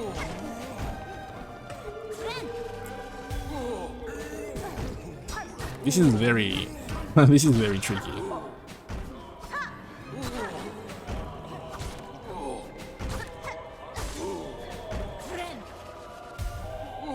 At least the big guy is kind of slow, and usually you will want to have your Silkspear right here to be able to kill the flying girl, like throwing bells at you, because if you don't, okay, I missed, but if you don't kill her fast, she's going to make your life so miserable.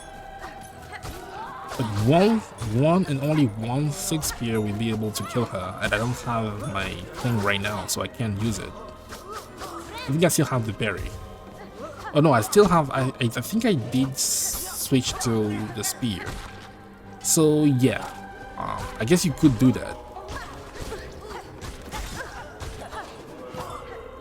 Will I use it again? I think I will use it again. Unless, I think I do, right? I don't? Interesting. I decided to heal. It may not be the best. Actually, there is a mini boss after this, so I guess hitting is fine.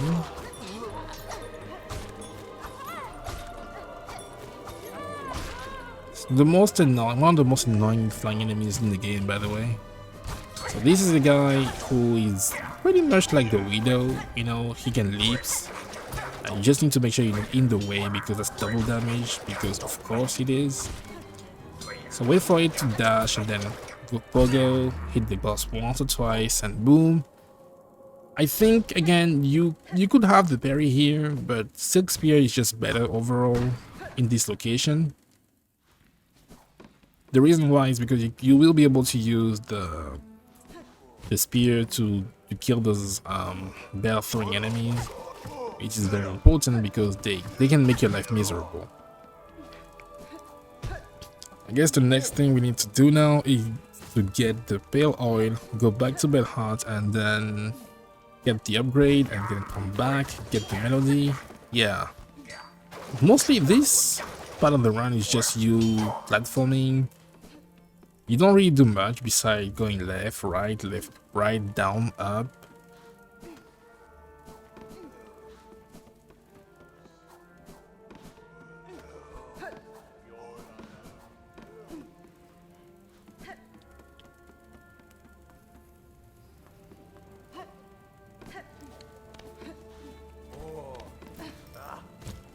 Those guys are also annoying. I feel like every single flying enemy in the game is very annoying. I don't know how they did that. They were able to make enemies which are way more annoying than the primal aspects. Every single one of them. That's crazy.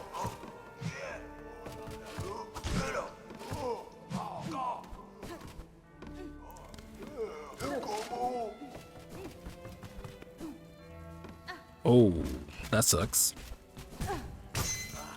Yeah, that's why that sucks, because that guy's going to keep blocking the way now. I would say reset here.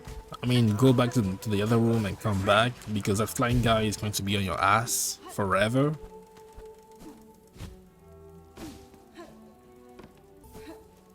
I think that was the wrong way anyway.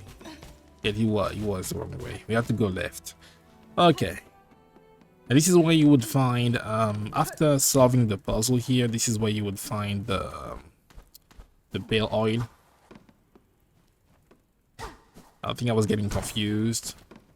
You need to first hit the thing on your left. There we go. And then think this on the right.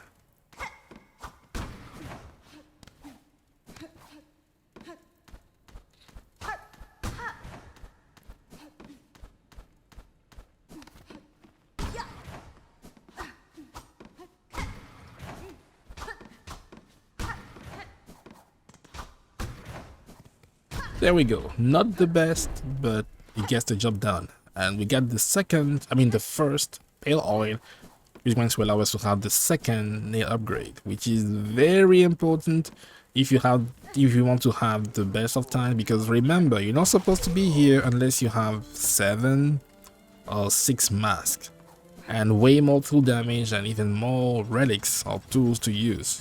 Don't do that, don't die. Oh, okay, by the way, with the newest update, you don't get double damage from the gears. They deal only 1 damage, which is, again, very nice. Don't forget to get the shards if you don't have enough. Going to come in handy later. And this is the Trobbio boss fight that we have to do in case we want to. I mean, you don't have a choice. You need to do that if you want to go to the Underworks and grab the harpoon. So right now we want to go to Bellhart, talk to Speedmaster Tinley, and come back and kill Trobbio.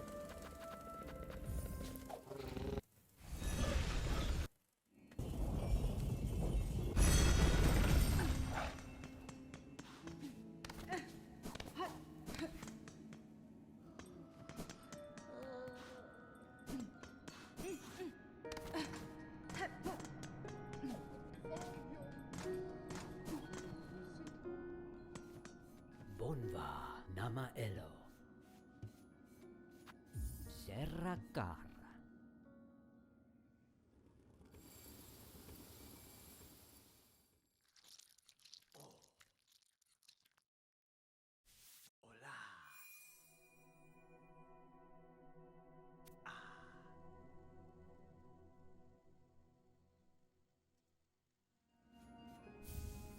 Pravin.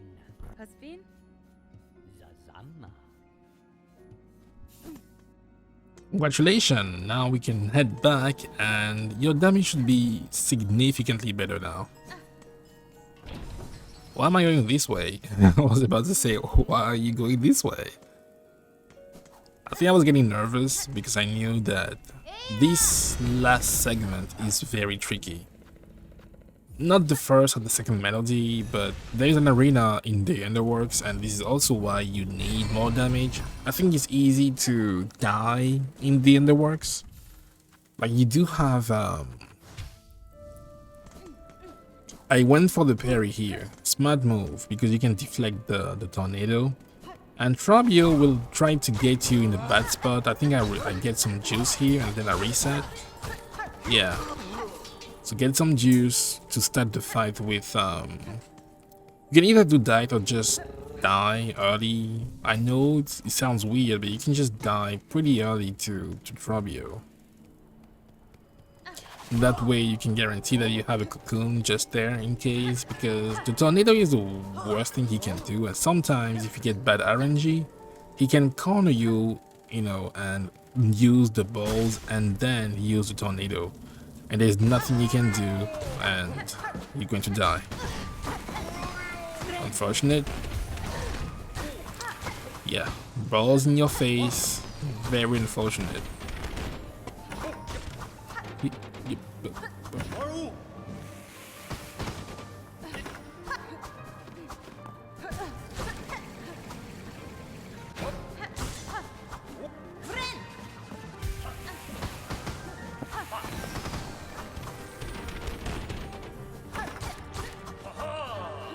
You only want to use your potion when he's stunned, because you will deal so much more damage. You also will make a choice between either healing or using the parry. That was a critical hit, that's huge. We should go to phase 2 very soon. See, right now I should have used the parry, but I was getting nervous, so I guess I didn't do that.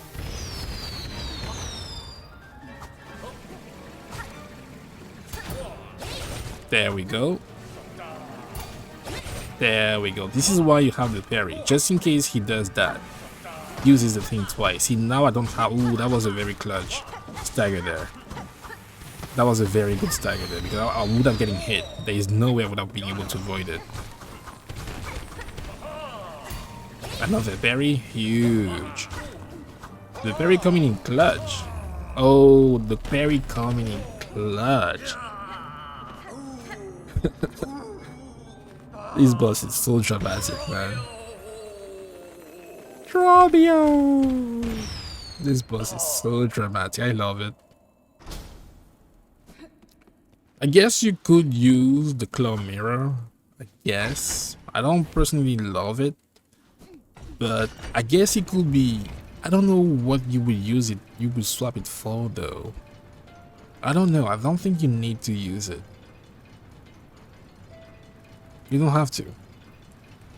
Don't forget to hit the elevator up and then keep going, because we will be going down after we acquire the harpoon. Be very careful here. There's going to be an enemy in the way. Go under him and boom. You're halfway there. So this is why you would get the tool we were saving our money for. I recommend grabbing the bench, but we don't have the thing yet. We don't have the harpoon yet, so we can't get to the architect.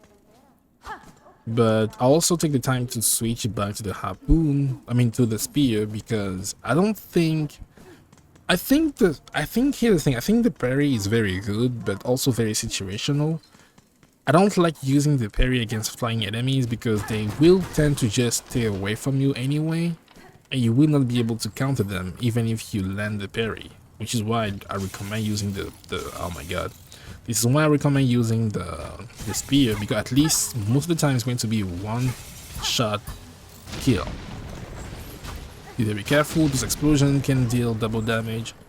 This is a place where I would say just take it slow. You can easily die here if you just try to rush it. You can take quadruple damage if you get hit by the lava fall and also the lava on the ground. So be very careful, don't rush it. You should be okay. That was very good. Should probably heal. There we go. Take it slow, bounce, take your time. And this is the scariest part here. Right here, see? I think I dashed too early, but that's okay because that enemy is dead and that was the trickiest part. So just take it slow, there we go. Almost there. Then it's over. We're halfway there. Still need to get the harpoon and we still need to make sure we survive the arena. And the thing I don't like about the harpoon is that it takes a long time for your silk to come back, so you have to sometimes just take it slow until you get your silk back, and then you'll be able to, use it again. But it just changes the moveset so much, and at least now you have a tool that you can use to defeat the flying enemies without having to use too much silk. Clawline. By the way, this in my opinion is the strongest thing you have at your disposal if you know how to use it. This is going to make the grandma fight very easy. Easier than it would have been without the clawline. I think having the double jump makes the fight better against grandma, because then you don't have to, you can have, oh my god, see, this is what I hate about the grab, like the ledge grabbing thing. I felt like she was in range to grab the ledge, but then she didn't. And I think right now, the thing about this location is you can, oh my god, yeah. What I should have done there is like use my harpoon the second time, my clawline the second time, just to get to the other side. I think what you should do here is maybe just boggle the guy and then use the clawline to get on the other side, like this. And then it's going to be quite tricky to get rid of the flying guy, and I recommend just killing him. Just kill him. He's going to make your life miserable anyway, so just kill him. See, now we have a tool that can actually help us kill those flying guys, which is huge. Now there's nothing else to worry about. I guess having full health would be very good, but we don't have that luxury anymore, so that's okay.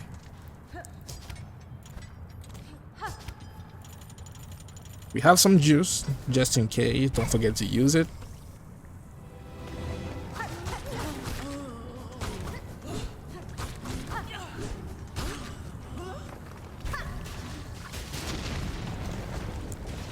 So you can actually use Clawline to defeat those guys very fast. I think I use my spear here, do I?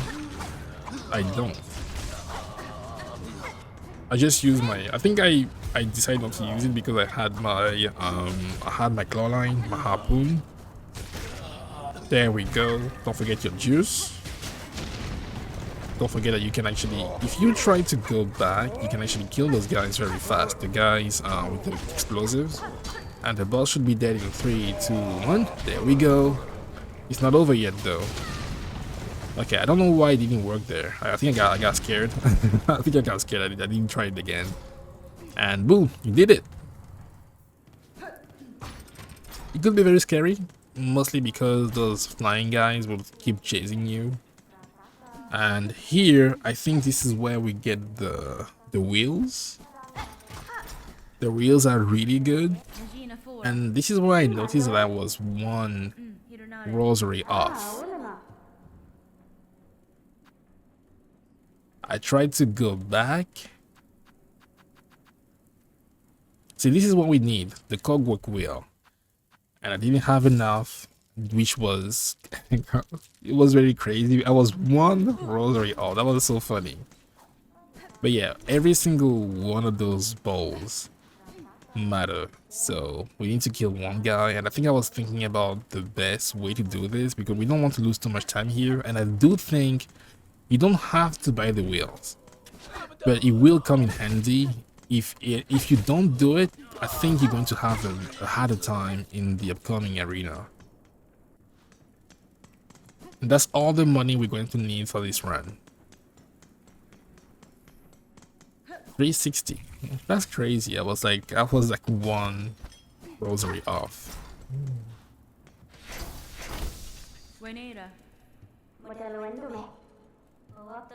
So you also remember that we get the craft medal for this specifically, and I think the wheels are not great, but in a confined environment in a room they really shine.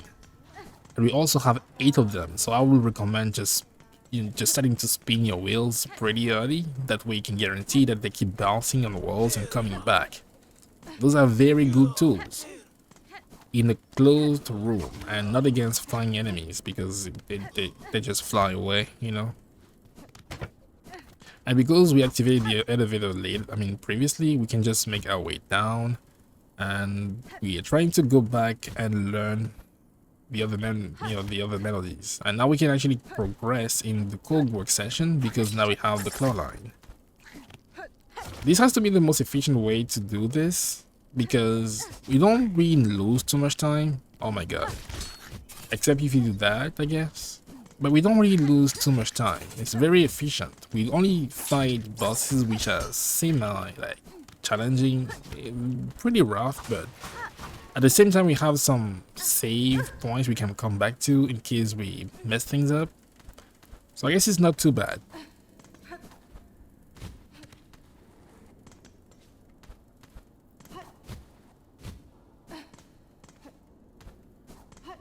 I think the judge is okay. I think the judge is a good boss, but the double damage part is kind of scary. And even more than the double damage is the fact that the boss can also, you have to go through the run back in the blasted steps, which I think is just horrible. So having to fight the Phantom and Trobbio, in my opinion, is a better trade-off. Boom, we get the cylinder, and don't forget that you have to give it to the NPC and play it to learn the melody. Very important. I sometimes forget to play the song and I have to go back because I didn't. That guy is dead.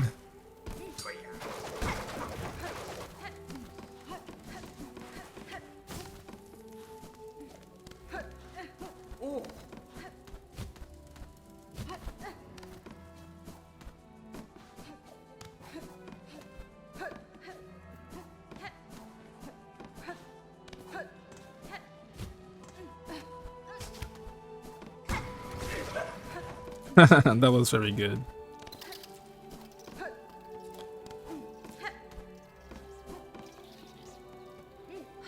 There we go. We talked to the NPC, and I don't remember if they changed how much money he will give you when you exchange the relic. I don't remember if they did.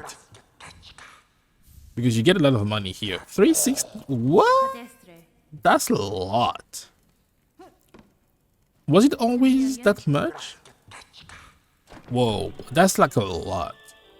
Honestly, if this is the case in the game, like for every single relic that you collect, I remember that I had an arcane egg that I brought back and I got like 150, which is a crime. But if this is the case, I don't think you need to do anything else for the money in this game. You don't have to grind. I mean, you still have to grind a little bit to get every single item, but it's still better than it used to be. The Vault Skipper melody has been learned, and now I think we only need to learn 2 more. And one is like very close to this location. And we need to exit, and we need to make sure that we don't die. I don't know if I think the game is going to save your progress here because you did something to progress the story. I'm not sure, but I think you will have a save point here if you fail if you just take too much time to beat the next segments.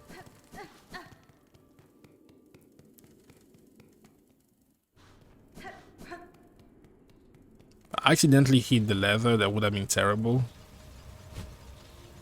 Alright, so we need to make it back to the room with the wheels and the traps. Having 2 health 2 HP is not great. I'm probably going to die here, I guess. I'm probably going to die. There's no way I make this. Because I don't remember how to do this.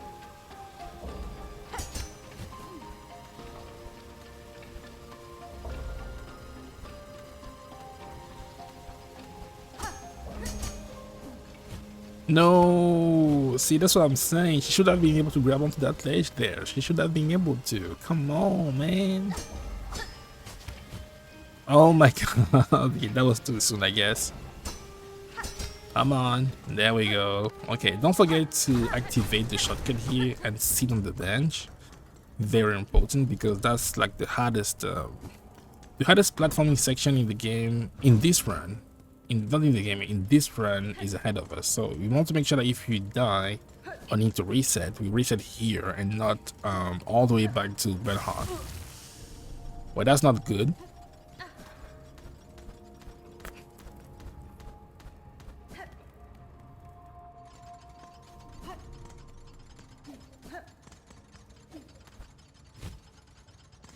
You want to activate this thing with the harpoon. I think I died once, which is why it's already activated.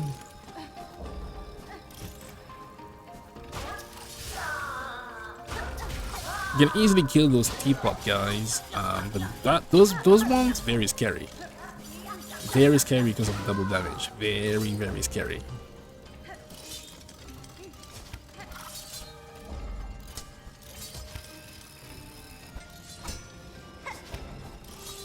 That was close.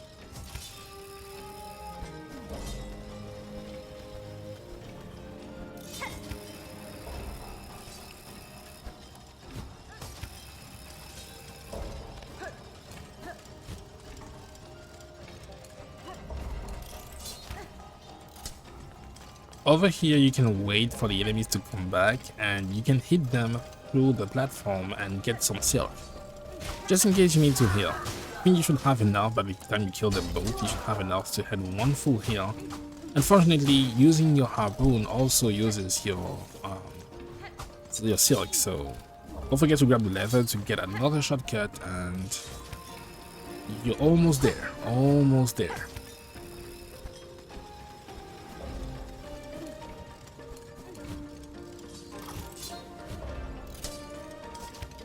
That was unfortunate. That was very unfortunate. I actually bumped into the wall and that knocked me off just enough for me to not be able to harpoon the thing on my way down.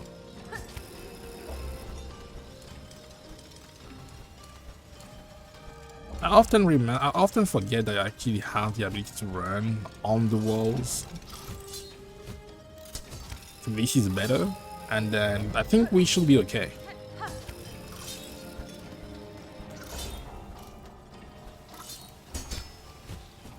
Ooh, see that's terrible. That one enemy there is actually just terrible. Do I kill them? I don't kill them. I should have killed them. I should definitely kill them. Ooh. I should kill them to at least get some silk. That way I can double harpoon over there. Ooh, bad. That's okay. You should definitely kill them because you can harpoon as many times as you want, as long as you have silk.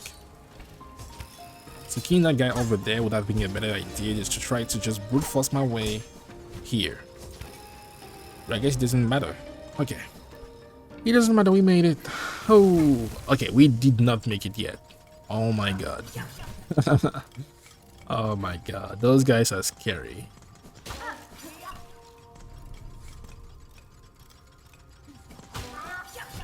I guess you could technically just use your wheel here because we have so many shards anyway. Because those guys can easily kill you. I think I even died. I even died here earlier. I think I didn't remember those guys can deal double damage to you when they start, you know, see this can happen. I think that happened the last time I died. I almost died again. Interesting. Whoa. Okay, the puzzles in this room remain the same every single time. So I think this one is 1. From the bottom to the top is 1, 0, 2, 1. 1, 0, 2, 1. For the second one, we have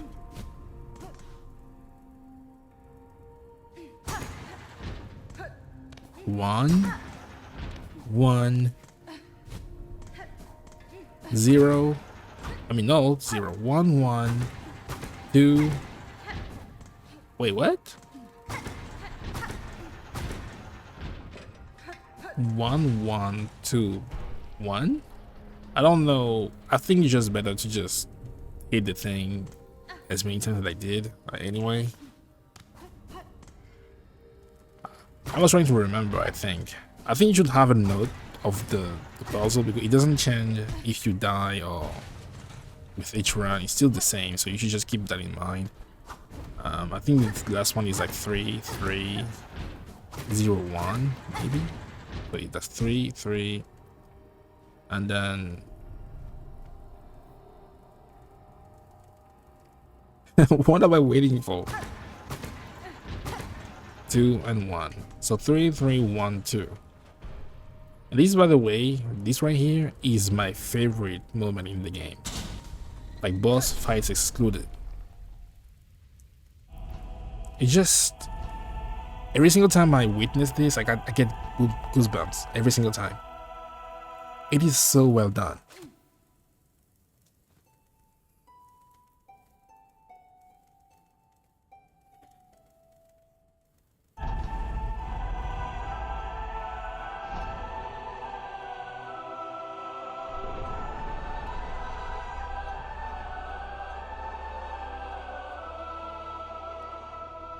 Goosebumps every single time.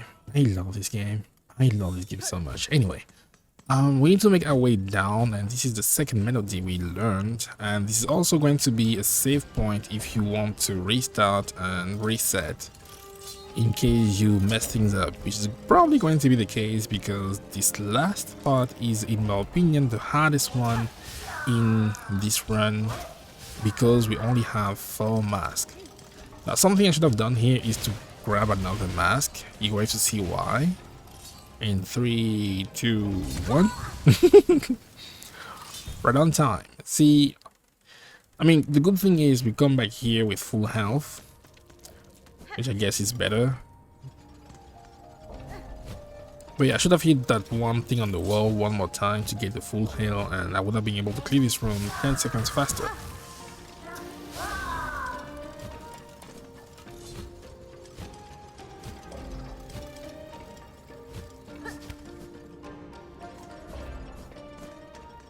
Don't forget that you opened the door earlier to go straight down, and I would also recommend sitting on the bench right here because you don't want to come back all the way to the top where you learned the melody. That will be very unfortunate. And now, are you ready for the trickiest part in the game? Even when you have full, I'll say, like 8 masks or 7. This is still the trickiest part in the game, just because this arena is like a gauntlet. It's almost like the Coliseum of Fools, except way harder.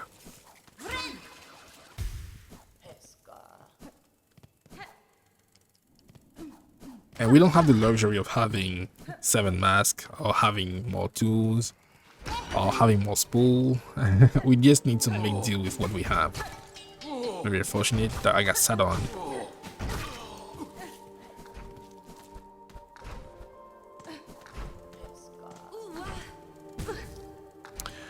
Again, unfortunate. The thing here is I think you should kill those enemies, those flying ones. The reason why is because they will keep chasing after you if you don't.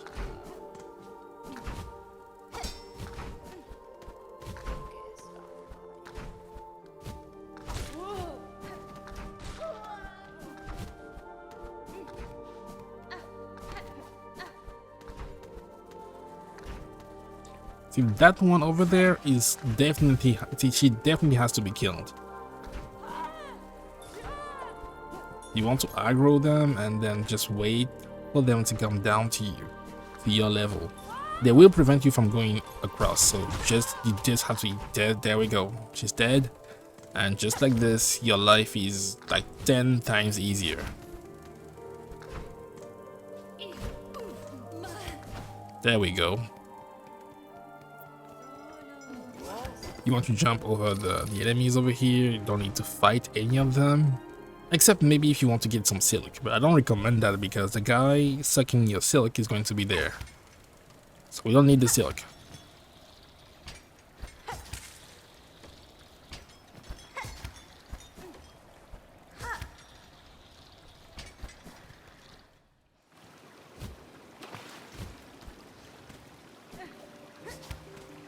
High holes. This place is hell. This place is actual hell.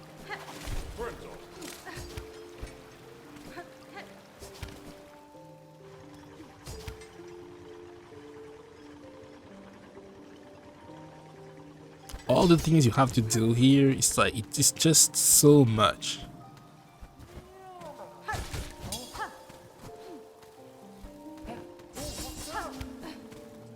There we go. So good so far.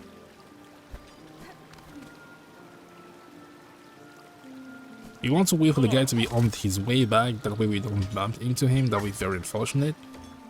Take your time here. You have all the time in the world, honestly. Nothing is pressuring you.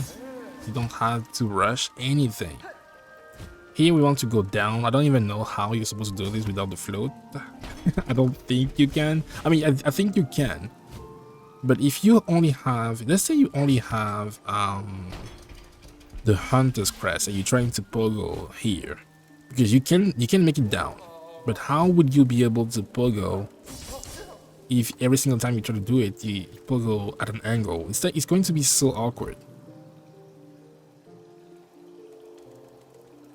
So here, just take it slow and voila, you just did it.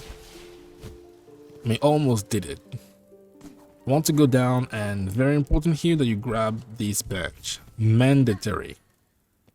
And now coming up next is the trickiest part of the run. If you clear this fast enough, you are on good pace to beat the game under 5 hours. If you don't, I would say go back to the main menu and reset to your last save point. My advice would be to just take it slow and not do that. The priority should be to kill the flying guy first, because he can throw things and he can also deal double damage sometimes. So you can use the pogo to be safe, because he will not be able to hit you if you're on top of him. This last guy is pretty easy to deal with if you avoid the whip attack. I would say save your silk for the flyers. Save your silk for the flyers and you should be okay. See, this is where you use your silk, but I use mine already, so that's unfortunate.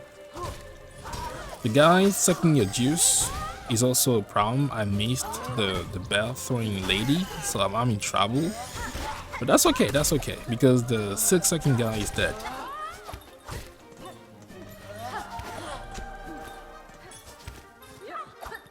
You should always kill this enemy first, always, because they're going to make your life miserable. Now those ones, take it very slow. Those enemies are super slow in general, and you can even go beneath them and try to hit them from the where you beneath them. But well, no matter what you do not get in the corner. They will actually kill you.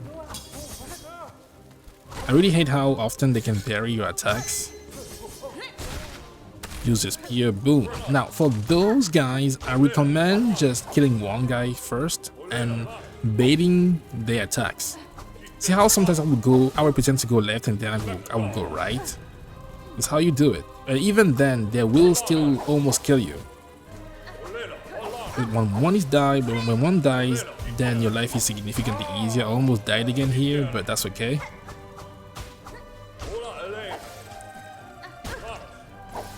I think I'm going to explain what I do here. I always pretend to go left or right and then I come back in the middle. And I think they can track where you will go as opposed to where you are, which is crazy. And then for this guy, all you have to do is just take it slow and avoid that one attack and go beneath them, always. The game is trying to teach you how to deal with them before they spawn two of them. Still nasty, in my opinion, to do that, but it's okay. So dash, I should have gone beneath them there, but that's okay. As long as you don't lose health here, you're good. There we go.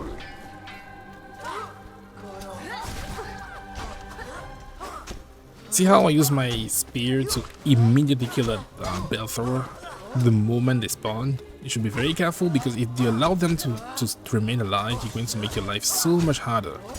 And I will use the pogo on the guys because they will not be able to hit you if you keep using the pogo. Wait for them to come to you. There we go. Now using my spear again, the double, that's amazing. Getting the double there is amazing. And then you can use your silk because that guy is going to take it away anyway. He's dead again. Now it's a 1v1, you get this. Take your time and kill that bell throwing enemy again. There we go, perfect. Take your time, you have all the time in the world. Save your heal, we will need the heal later. So save it, don't use a Silkspear again. Unless you have to. Perfect. That guy's almost dead, it's okay. There we go, now you can heal. This guy is still annoying. You need to bait the direction you're going to go as opposed to where you are. Tend to go left and then go right. Do not jump whatsoever. You don't have to jump to avoid the robots at all.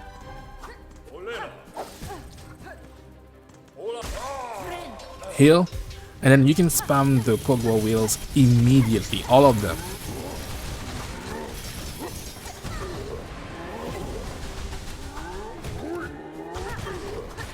It's okay. And this is why we have the tool, just for this moment. Just for this moment, just now take it slow. There's no need to panic. This is 1v1, you did it already. You know what to do, you only have 1 health, but that's completely fine. Just wait for your time and boom, the fight it's in the bag. You get this. The only reason why we use the wheels is to make the first guy die very fast. If you don't do that, then it becomes a nightmare to deal with. Use the harpoon to treat that. You never want to be in a corner. Use the heal. Again, this is over. The moment the first guy dies, it's in the bag. And this is why we save the money, this is why we get the craft medal, this is why we get the tool, to make sure that the first guy dies immediately.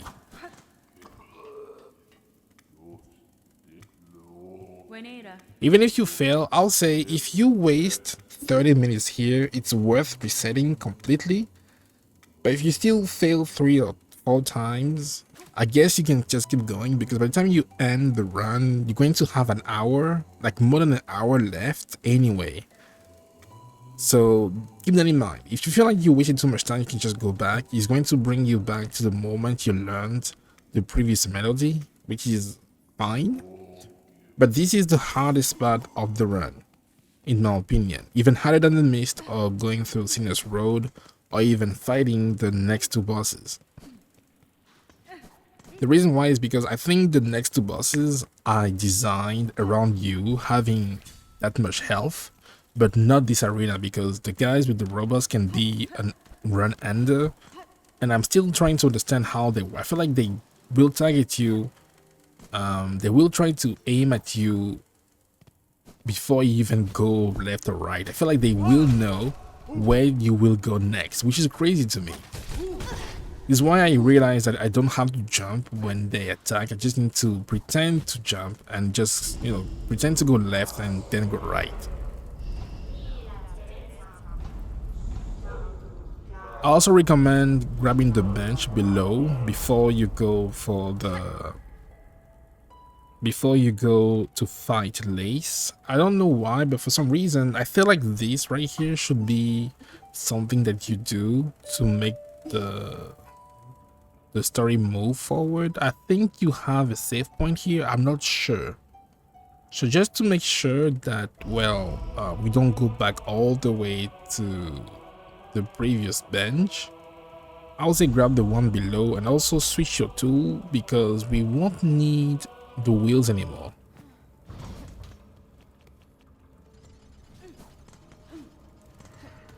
I guess you could technically use the wheels against Lace, because I think they bounce off the walls there. So I think, yeah, you could still use the wheels, but not against the last boss, because that one just flies away. So actually, I don't know, maybe you can use the wheels in both fights. I don't know, I need to try it. The fight against Lace is something you should take with you need to be very patient here, because she can almost every single attack is going to deal double damage, and she can counter you way often. So you should always wait for her to do something before you do anything.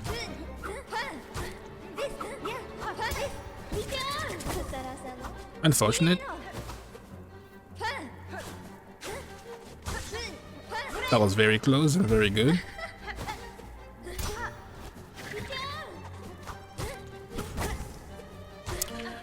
I feel like I should have been able to avoid that, but I didn't jump high enough, I guess. Ooh, big. That should get a stagger. Big. Now you can heal. Awesome.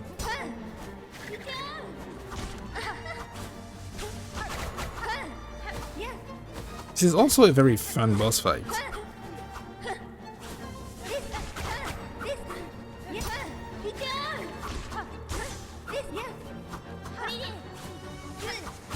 I guess technically you could have the berry here to make your life easier.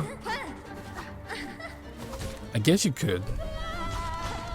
Another stagger? Yeah, okay. I think I was expecting the stagger here, it didn't happen.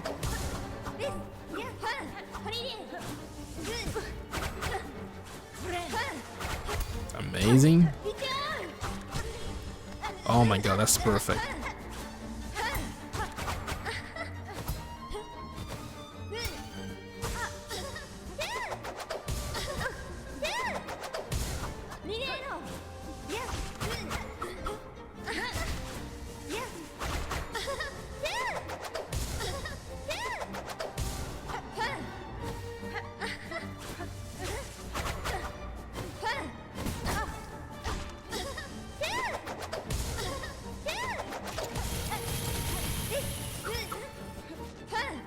Yeah, see, I don't think you can use the wheels here.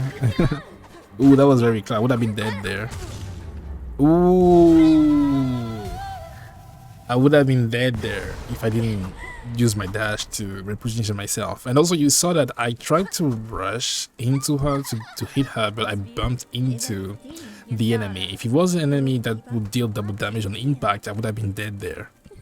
So I think something you should try to get better at is trying to close the gap between you and the boss without bumping into them, because if the boss had collision damage, I would have been dead there.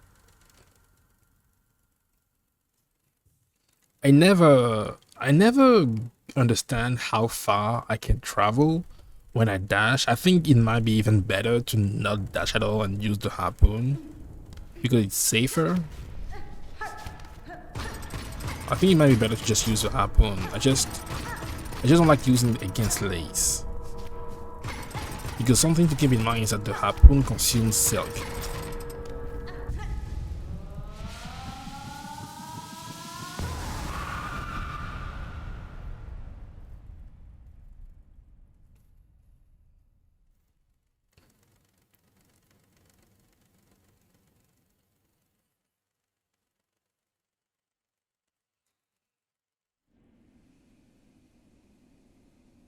This is also going to create a point. This is going to be a point where you can come back to if you want, I think, because you acquire the power. And now we are off to fight Grandma. And I think Grandma is a fight you have to approach aggressively, because if you don't, then she will keep using the... I mean, actually, I should go back and use the... Yeah, I used the flea rule, because there is no way you're going to make the wheel work here. I don't know, maybe the wheel could work because you are fighting in a close. I think you have walls there, so I guess technically it could work. You know, it could work. I don't know. So first thing we need to do in the cradle is to activate the shortcut. And I was just realizing that for the entirety of the game, I mean the run, we didn't buy a single map at all. We never get to buy a map, which is crazy. Because I think okay, by the way, this is why you will find the map. And I think something that is interesting is that on your first run you do everything you can to find Shakra, because you know you get lost often, and then the more you play the game, the less you tend to rely on the maps. I still get lost from time to time, not knowing which way to go. I mean, I know where to go, I just don't know how to get there.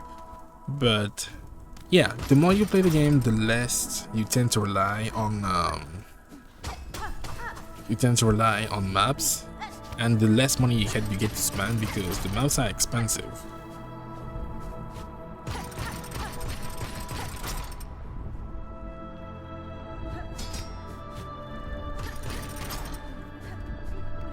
Okay, so Grandma. I think this is one of those fights where you have to be aggressive, and if you die once, that's okay, because then you would have that emergency cocoon next to you if you want to heal. I think you need to use your harpoon as much as possible to shorten the duration of the fight. You should only play it safe when she has her pins out and is seeking you out. This is the only time you should take it slow. So right there, take it slow. Wait for her to do something else, and then go jump, and that's it. That's all you have to do for all the fight. Especially in phase 2, when you see that the pins are out, that right there, the mistake attack, is the one thing you need to be worried about. But phase 1 is actually very fine if you just be aggressive and use the harpoon to close the gap. That was an unfortunate spawn on the pins there. Nothing I could have done about that. There again. There, another stagger, and I'm using my last bit of potion.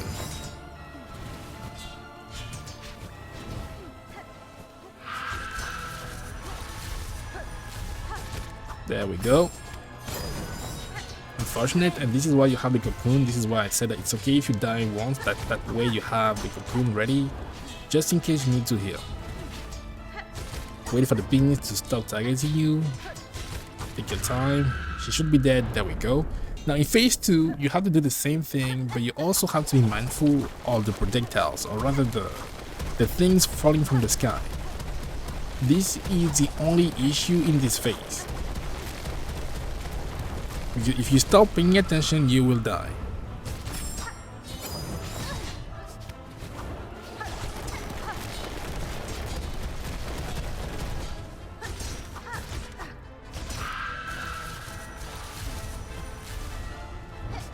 That was very close.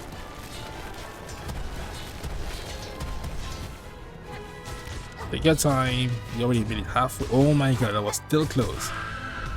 Okay, we can heal here maybe. I'm not sure. Just wait for it. I got lucky. Wait for her to come to you. You don't have to rush this. There we go. Now you can rush it. Take your time again.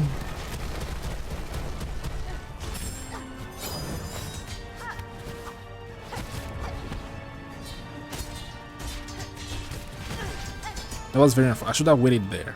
I would have been okay. That was very scary. I think the spikes, they actually saved me there. I would have died. 100% would have died there.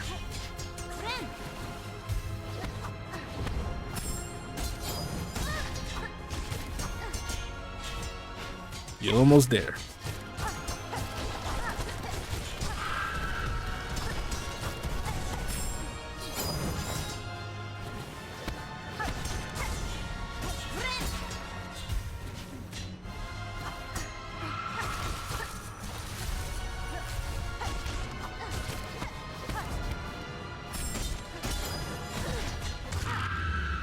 There we go. See, if you just take it slow, this fight is not as hard. I think this fight is easier than the lace fight. Because she doesn't parry you, she doesn't counter you. So it's just a matter of how aggressive you are and how you can base yourself sometimes. I feel like in phase 2, it's significantly harder to chase after her because you have the things falling from the sky, you have the spikes on the floor, and sometimes she can go for a quadruple pin attack. And voila, the game is over. And I think my time on this playthrough was 3 hours and 45 minutes. And again, you can use this this run to maybe try to achieve the 100% completion under 30 hours, because keep in mind that you have a +2 nail, I mean little. You also have pretty good I'll say the wheels are really good. It's going to allow you to clear most rooms, and yeah, you can just go back and start getting some mask and then get some spool, and you should be okay. So yeah, also remember that every single time you acquire an ability or do anything that would move the story forward, you also save your game. And in case you mess things up later or feel like you just wasted too much time on a segment, you can just go back and do it again, but better this time. Also, it can also serve as practice, because we are not used to fighting those bosses with that much health. And I think the arena is going to be the hardest thing you have to do in this run. I think going through the meat, for example, it just takes knowledge and luck. If you get a bad RNG, you just need to reset. If you get the butterfly to not spawn and only spawn next to a wraith, you also have to reset. And when it comes to the arena, I felt like the trickiest part for me was to understand the guys with the Cog flies. Those guys are very tricky, and if you don't kill one of them as fast as you can, you are in big trouble. And also, I think the routing could have been optimized. I didn't have to go back and get that locket because we also have one in Greymoor, so I could have gotten that one instead of having to go back, and I didn't even have to buy anything at all, except maybe the bench before the fight and the stagway stations, and that's it.